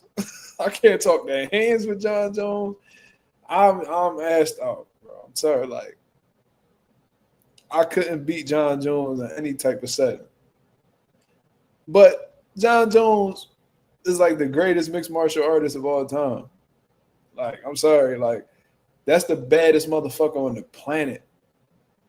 Like, what the fuck can I do? Bella Faith, Janibek versus Lara on the way. According to Wire, some sports media, that's what it's looking like. Do the nigga like how Devin Haney bodyguard did Norman Jr. and his dad. I still, Justin, to keep it real with you, bro, I don't know how that security guard was able to walk away with no issues. And Brian Norman Sr. was talking about his bicep. Nigga, I'd have broke that bicep again, punching that nigga in his shit. We just gonna have to get surgery again. I don't know how that nigga did that to your son and nothing happened to him. And niggas was talking about don't fuck the money up. Pussy, y'all already fucked the money up. So we just gonna take it there. Nigga, sometimes you can't do no shit like that to me and just be like, don't fuck the money up. No, y'all already did. So now we about to really take it there. That security guard would have not made it out, bro. Give a fuck how strong that nigga is. He would have got hit with some shit. The fact that them Normans didn't even throw a punch, insane.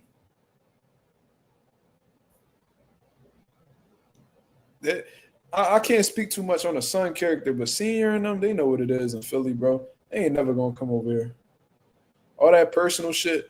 I just seen that bullshit that Mill City put out with and I found out that nigga Mill City name is George. George? Nigga, your name is Jorge? Man, get Mill City the fuck up out of here. Every time I see this nigga, he got Boo's dick in his mouth. Every time.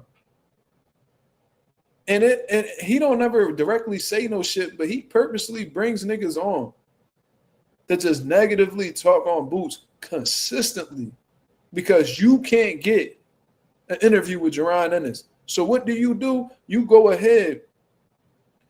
And I'm going to tell you this. Jerron Ennis is such a cool motherfucker, bro, that if the nigga don't fuck with you, it's because you on nut shit. Bella Faye talking about, come on, Mazuma. Come on, what? The nigga named George. I thought we calling this nigga Mill the whole time. This nigga name is Jorge. Get this nigga the fuck up out of here. The nigga's a dick eater. Every time I see him, he got some. He always doing interviews with niggas that purposely talk bad on Boost, and then you wonder why you can't get a Jerron in this interview. You fucking cornball. If you ain't doing the Norman interview, then you over here talking to Bernie. You know Bernie he gonna talk shit about anybody. You know what I mean? He talks shit about Boost. He said some disrespectful shit about Breadman for no fucking reason, because Breadman got an opinion just like him.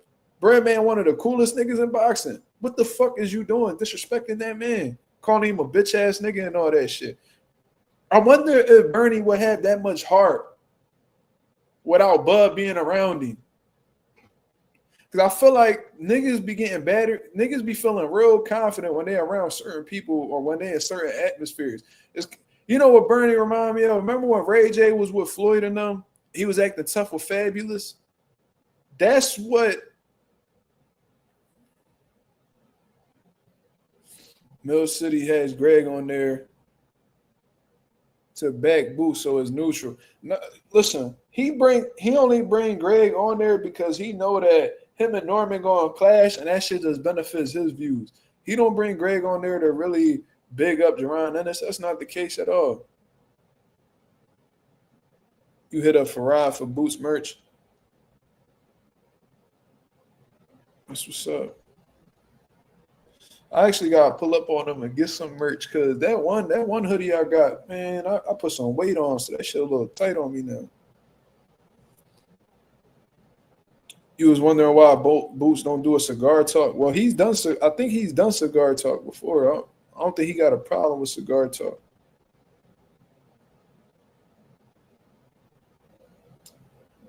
Man, Bella, stop it. I don't give a fuck where he went to. That nigga don't.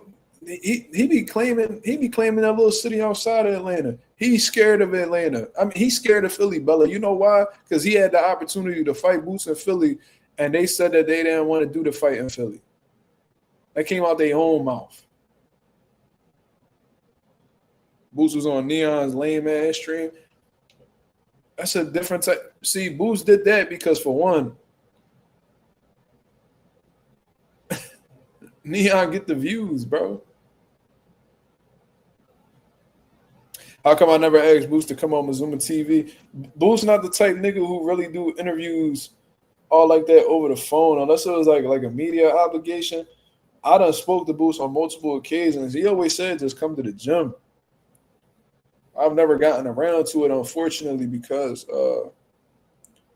you know, his gym far as shit from me.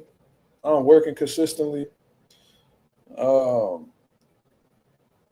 I was at Boots' gym, but I was there for boxing purposes. I was helping him get ready for Lima. But, you know, I wasn't really tapped in on my boxing channel all like that. The trainer and the boxing content person, that's two totally different situations. Neon is a well-known racist, though. Do you think Boots knows that? I didn't even know that. When he been a well-known racist? He amongst who? I never heard of Neon being a racist. Not defending him. He probably is, but I ain't never hear that.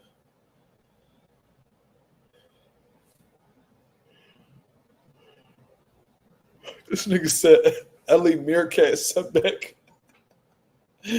Ellie definitely do look like a meerkat. That's funny as shit.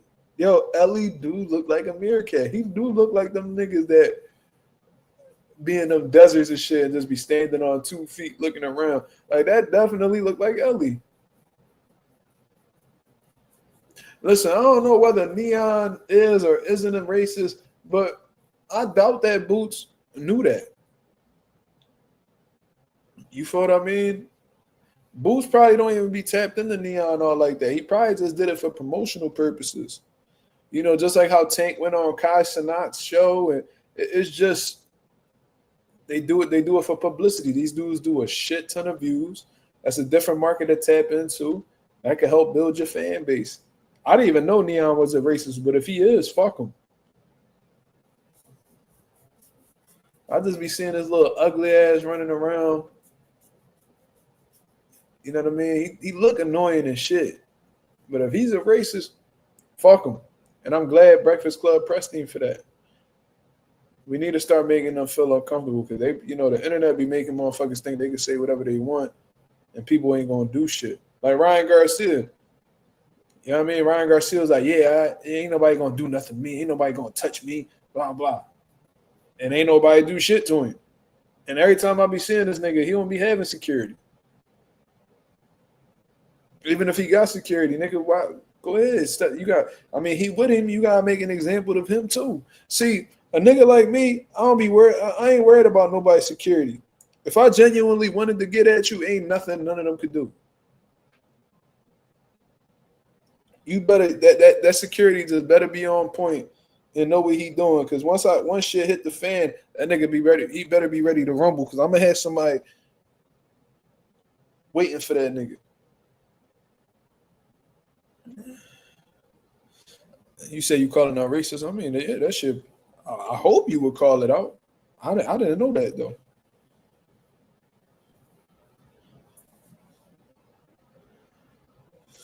And the only nigga I seen stand on business with Ryan was Caleb Plant, white ass. And I think I seen Connor Ben pressing. That was it. But Connor Ben ain't pressing because he a racist. Probably just want to rumble the nigga. Yeah, Neon a lame ass nigga. You could tell he a square. He was down Kensington though. That nigga was down K&A with Skrilla. Nigga was down there with the Fiends in the heart of Kensington. I'm like, this nigga Neon crazy as shit. Caleb Plant spilled I think he threw a drink at Ryan, goofy ass. As he should have. I'm surprised ain't nobody slapped Ryan. It's like, bro, that's why they don't take us serious, bro. They don't take us serious. I know for a fact in Philly, he would have got smacked. But Ryan don't need to come to Philly.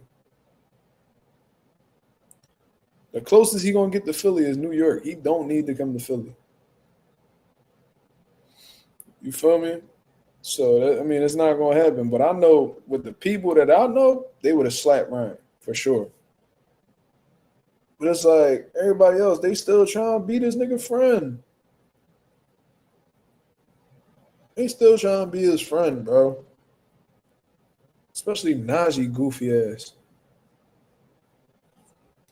Yeah, I don't understand how Dev even shook his hand. Like, I disagree with that totally. Like, bro, he tried to damage your career, try to damage your life using PEDs against you to get over on you because he didn't believe in himself. And y'all went through that whole situation and, you know, all that just to shake his hand. Bro, I'd have slapped the dog shit out of Brian. I'd have smacked him every time I see him until we rumble. And then after I cook you, then, you know, we ain't got to be cool, but, I mean, we can go our separate ways. There won't be no beef. I disagree with Devin for that. Ain't no way you getting a handshake from me. You a racist and you a drug cheat. You cheated against me? Almost damaged my career? Shit. I think Dev being friendly with him to get the fight. Bro, he don't need to be friendly with him to get the fight. They wasn't friendly in the first fight. You just got shit the money gotta be right. That's it. But I ain't like that shit at all, bro. Oh, he was talking about Jordan Plant. Yeah, that's a disrespectful motherfucker, bro. See, that Ryan really went below the belt with everybody. I think he told Zab Judah to suck his dick, bro. That was crazy. Like, you disrespecting everybody. Ain't nobody do shit to you. Like, bro, you wouldn't make it in Philly, bro. You would not. And I'm not saying this because Philly, like, I'm trying to big up Philly. No, but there's niggas over here who done got stepped on for way less than that in the boxing community. I don't know. The energy just different over here. You say some crazy shit about black people over here, bro. Ain't nothing but black. And you talk shit about he talk shit about Muslims too. He talk shit about Muslims too. Ain't nothing but Muslims in Philly. Niggas be thinking I'm Muslim. That'll be a super bad joint.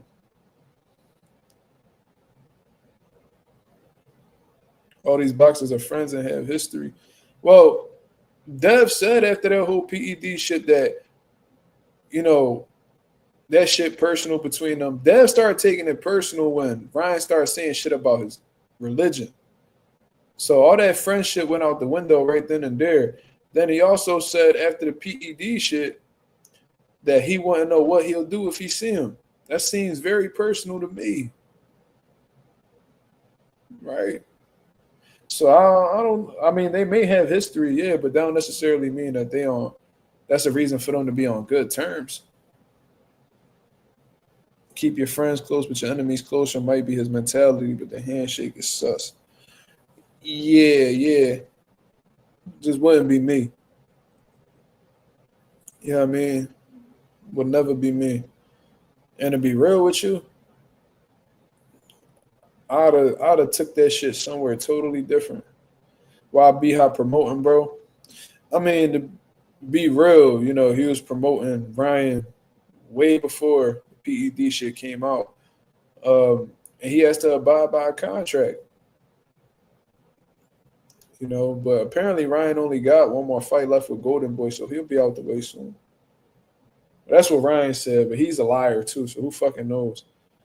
But B-Hop been a partner with Golden Boy for years now, so, you know, I can't expect the nigga to stop promoting Ryan now that Ryan want to be a racist. They got a contract. He got to abide by it.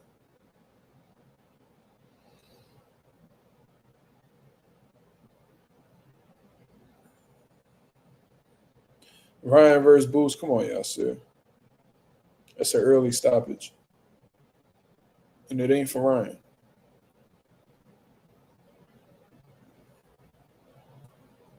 He said, damn, he's still with Oscar. They got him in a Suge Knight contract. Nigga, Ryan just re-signed not that long ago. He signed an extension. I remember that shit. Like a few years back, he signed an extension with Golden Boy. He did that. He could have been out his contract. He decided to re-sign with him. Yasir said he could beat Boots. Yasir Ali says he said he could beat Boots. He also said he was going to beat Rolly.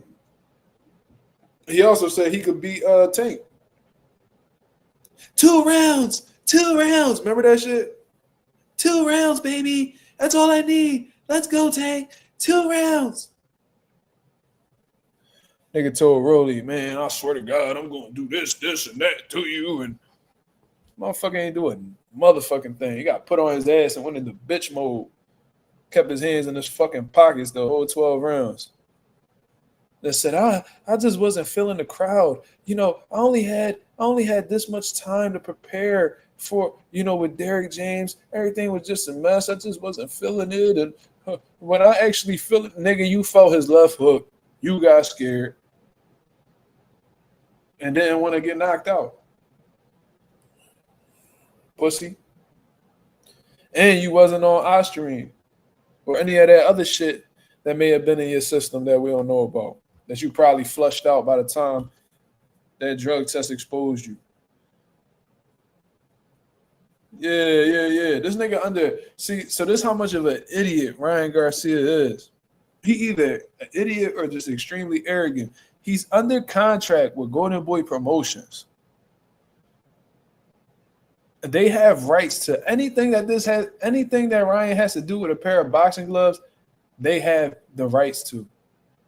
This dickhead thought that he was going to do an exhibition with that Japanese dude while he was currently serving a suspension for PEDs without Golden Boy's permission or giving them a cut. You think that they're not going to want to get a percentage of that? Bro, they have the rights to you, you fucking idiot. You ain't Floyd. You're not your own boss. You do whatever the fuck Oscar tell you, you hoe ass nigga. Fuck you mean you about to do this exhibition and you know what I mean, everything's just gonna be smooth sailing. Then when they went, you know what I mean, when Golden Boy and them, you know, stepped on that whole situation, all of a sudden Ryan injured. Y'all remember that shit? Ryan pulled out with an injury. Nigga wasn't fucking injured. Nigga got G-checked by his promoters, his bosses. Nigga still saying he didn't lose to Rolly. Who said that? Who said he didn't lose to Rolly? Ryan said that? That'd probably be the only nigga who would say some shit like that. So now his whole thing, he gonna sound like Adrian Broner. Oh, man, when I'm focused, can't nobody beat me.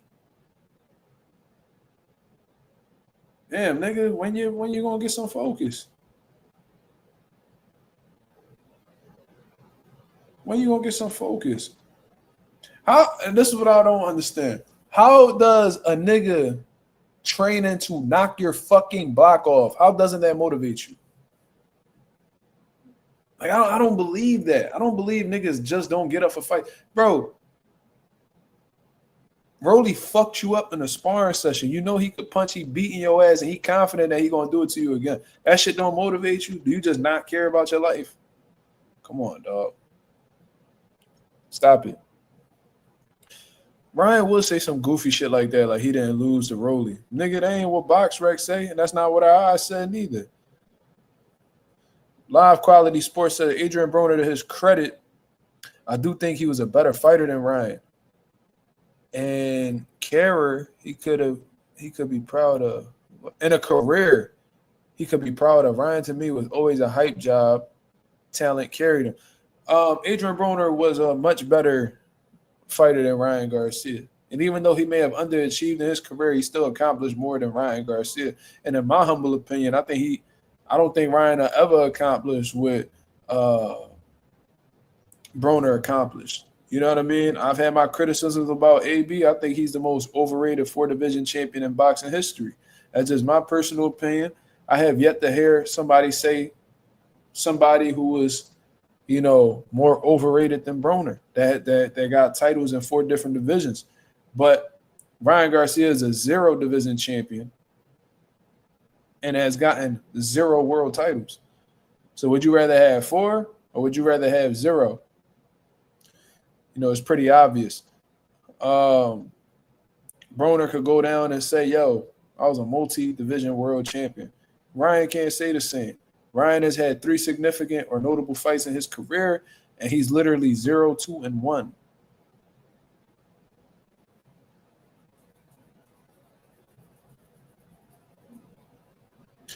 No, I don't.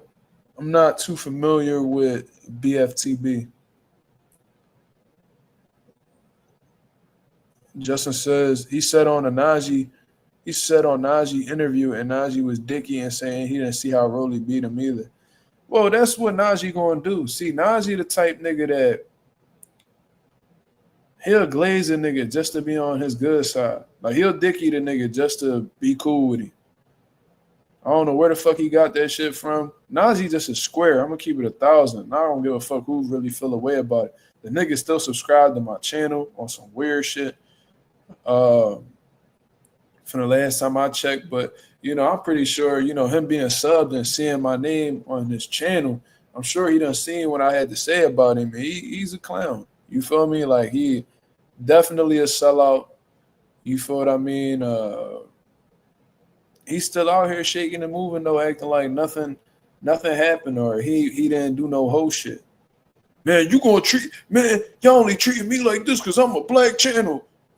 Yeah, dickhead, because as a black man, you're supposed to stand up for your people and not support people who openly show hatred towards you. You're going to start treating me like the white channels. Nigga, no, because you're not white, nigga. You're not white, and we don't expect white people to stand up for us. We expect our own people to stand up for us. Why? Because for one, you identify with us, and 2, you're supposed to be a black man before anything. Nigga won't be compared to white people. That'd be y'all fucking problem. They don't see you as they equal, so why the fuck would you want to be like them or be compared to them? You fucking goofy. Nigga's a clown. Can't stand niggas like him. Like showbiz goofy ass. He ain't call me a nigga. I ain't a nigga. You right. You's a dumbass nigga. You's a dumbass nigga. You right. You ain't a nigga. You's a dumbass nigga. Fucking dummy. That be the type nigga I slap the shit out of. I ain't gonna lie. Them niggas is the exact type of niggas that I would love to slap the dog shit out of. No threats though. You feel me?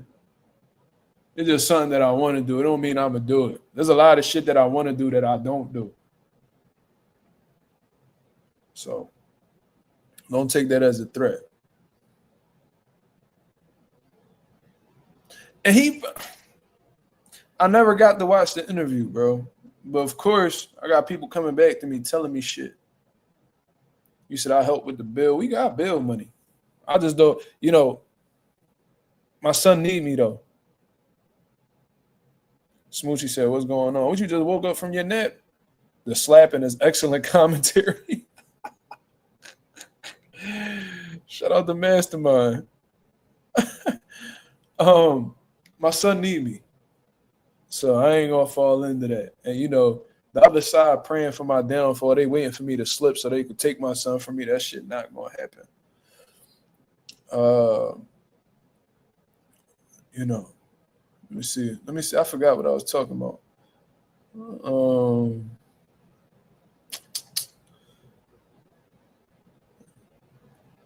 Racism. Racism is black people need to stop complaining. Oh yeah. Bella Faith said, damn, Smoochie, yeah, Smoochie an old head. She definitely an old lady. When she tired, she tired. Smoochie she be sleeping like she got 3 jobs. But what the fuck, I wanted to say this. Fuck. What was I gonna say, y'all? I was gonna say something about that goofy. Fuck. See, my mind can't even keep them type of thoughts in my mind. That fuck shit, my brain don't even wanna hold on to that shit. Najee probably also that type that don't think racism exists. Black people need to stop complaining. It's absolutely crazy and delusional worldview. I agree. Marissa says, who do I think Diego Pacheco will fight next? It's a good question. Man, I don't know, because I would like to see Diego fight for a world title. You know what I mean? Crawford currently has the belts. We don't know exactly what he's going to do with them. But, if he retires, I would like to see him fight for a vacant belt. You know what I mean? And who I would like to see, like Diego Pacheco fight, shit. I would like to see him and Jaime Munguia fight. I would love to see that. That'll really let me know exactly where Pacheco is at, because he is one of my favorite up-and-coming fighters. Well, Mexico versus Mexico American fighter, I would like to see that. I like that. You feel me? And I think Pacheco will beat Jaime. Especially if he keeps him behind that jab. You know what I mean? He don't allow Munguia to find his way in. I think he's the better outboxer. I think he's a more skilled fighter. You know what I mean? But you gotta make sure Munguia getting drug tested. You feel me? Cause dumb niggas like to cheat. Let me see.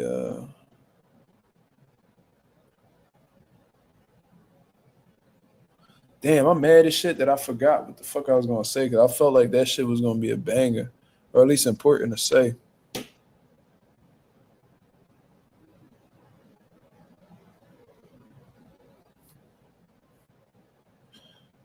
Yeah, Pacheco versus Munguia, fuck it, bro.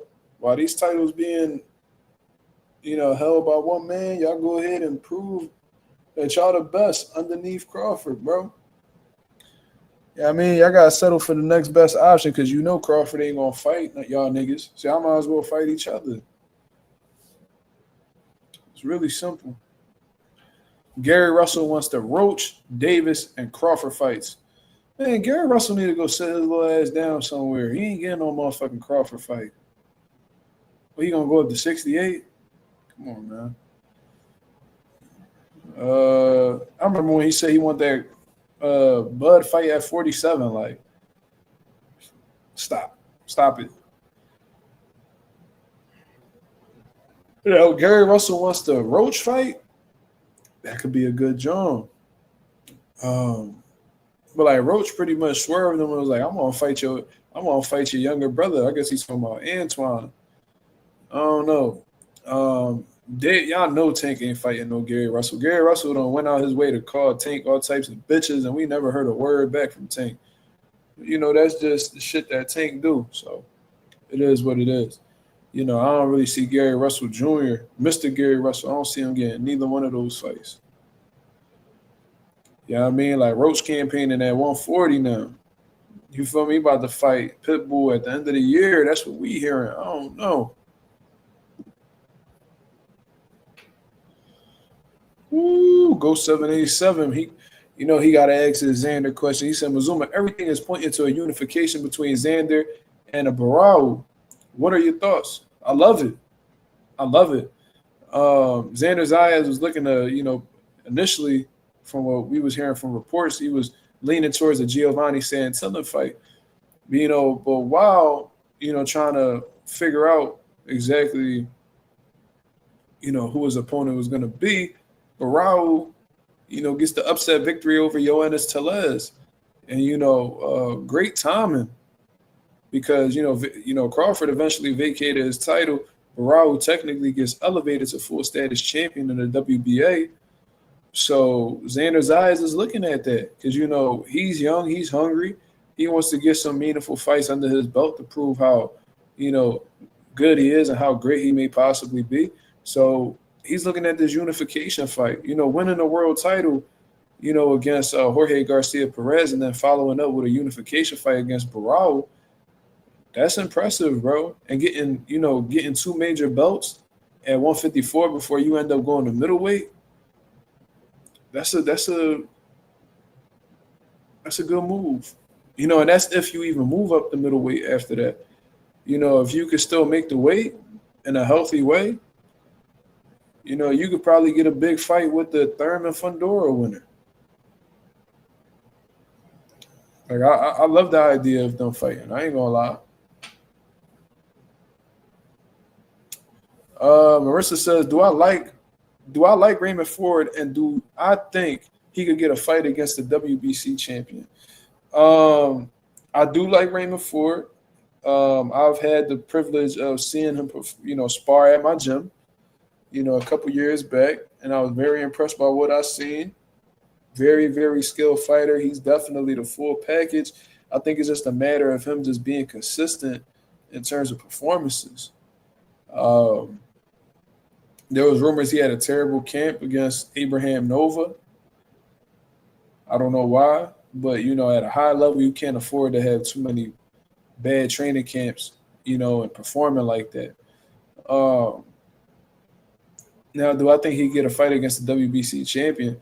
I mean, it's possible. I think it's just a matter of Eddie Hearn putting him in position to get that title shot.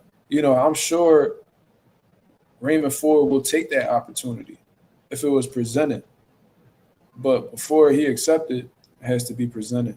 So, that's something that Eddie Hearn got to put him in position to obtain. Because if not, that WBC champion will go another route. So, I think that's more of I don't think it's really questioning whether Raymond Ford to take the fight, as if he's going to – the real question is if Eddie Hearn's going to put him in position to get that fight. That's really the question in reality. You feel me? Man, if he gets another title, Virgil going to tweet for a week and try to negotiate like he the A side, right? That was the worst mistake Golden Boy and them did. That was ridiculous. Pop it like they the A side when the nigga's currently champion, and then try to tell him where he gonna have his first title defense at when y'all don't even have a world title. Insane. Absolutely insane. Y'all got any last questions before I get up out of here, man? It's about to be 1 in the morning where I am, and I do have work tomorrow. So you feel me? Let's try to wrap this up. I appreciate everybody that came through and showed love. We had some great conversations, for sure. They try to say with Boost, they delusional. Boost and Virgil going to end up having that conversation early 2026. I want to see how Virgil and them respond to it. You know what I mean? Because that narrative going around, Boost turned down the Virgil fight and all that shit, yeah, it sound good. Boost need 2 tune-ups. Okay.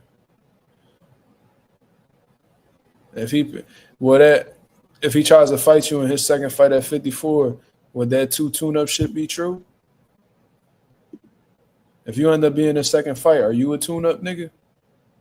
Any merch dropping soon?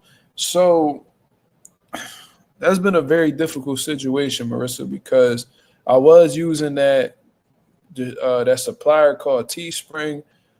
Teespring was giving me a lot of trouble. Apparently, their main supplier in America has shut down or cut ties with them, so they were very backed up and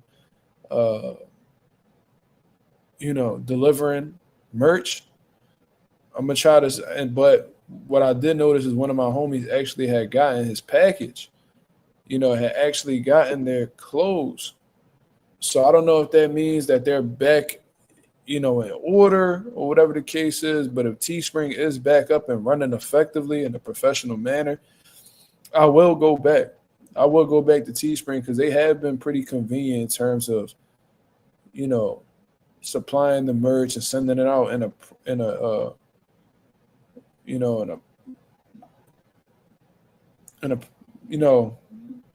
prompt timing. You feel me? But I am tired of shit. That's why I'm like slipping up on my words right now. You feel me? So I'm gonna go ahead and get me some rest. You know what I mean? If you appreciated the content, please go ahead and hit the like button on the way out. This is Marcus Rosa, aka Mazuma TV. I'm gonna be back at y'all with another live 10 to 10:30 p.m. Eastern Standard Time tomorrow to continue cooking up on what's going on in the boxing world. I hope you have a blessed, beautiful one. I'm up out of here, man. Peace.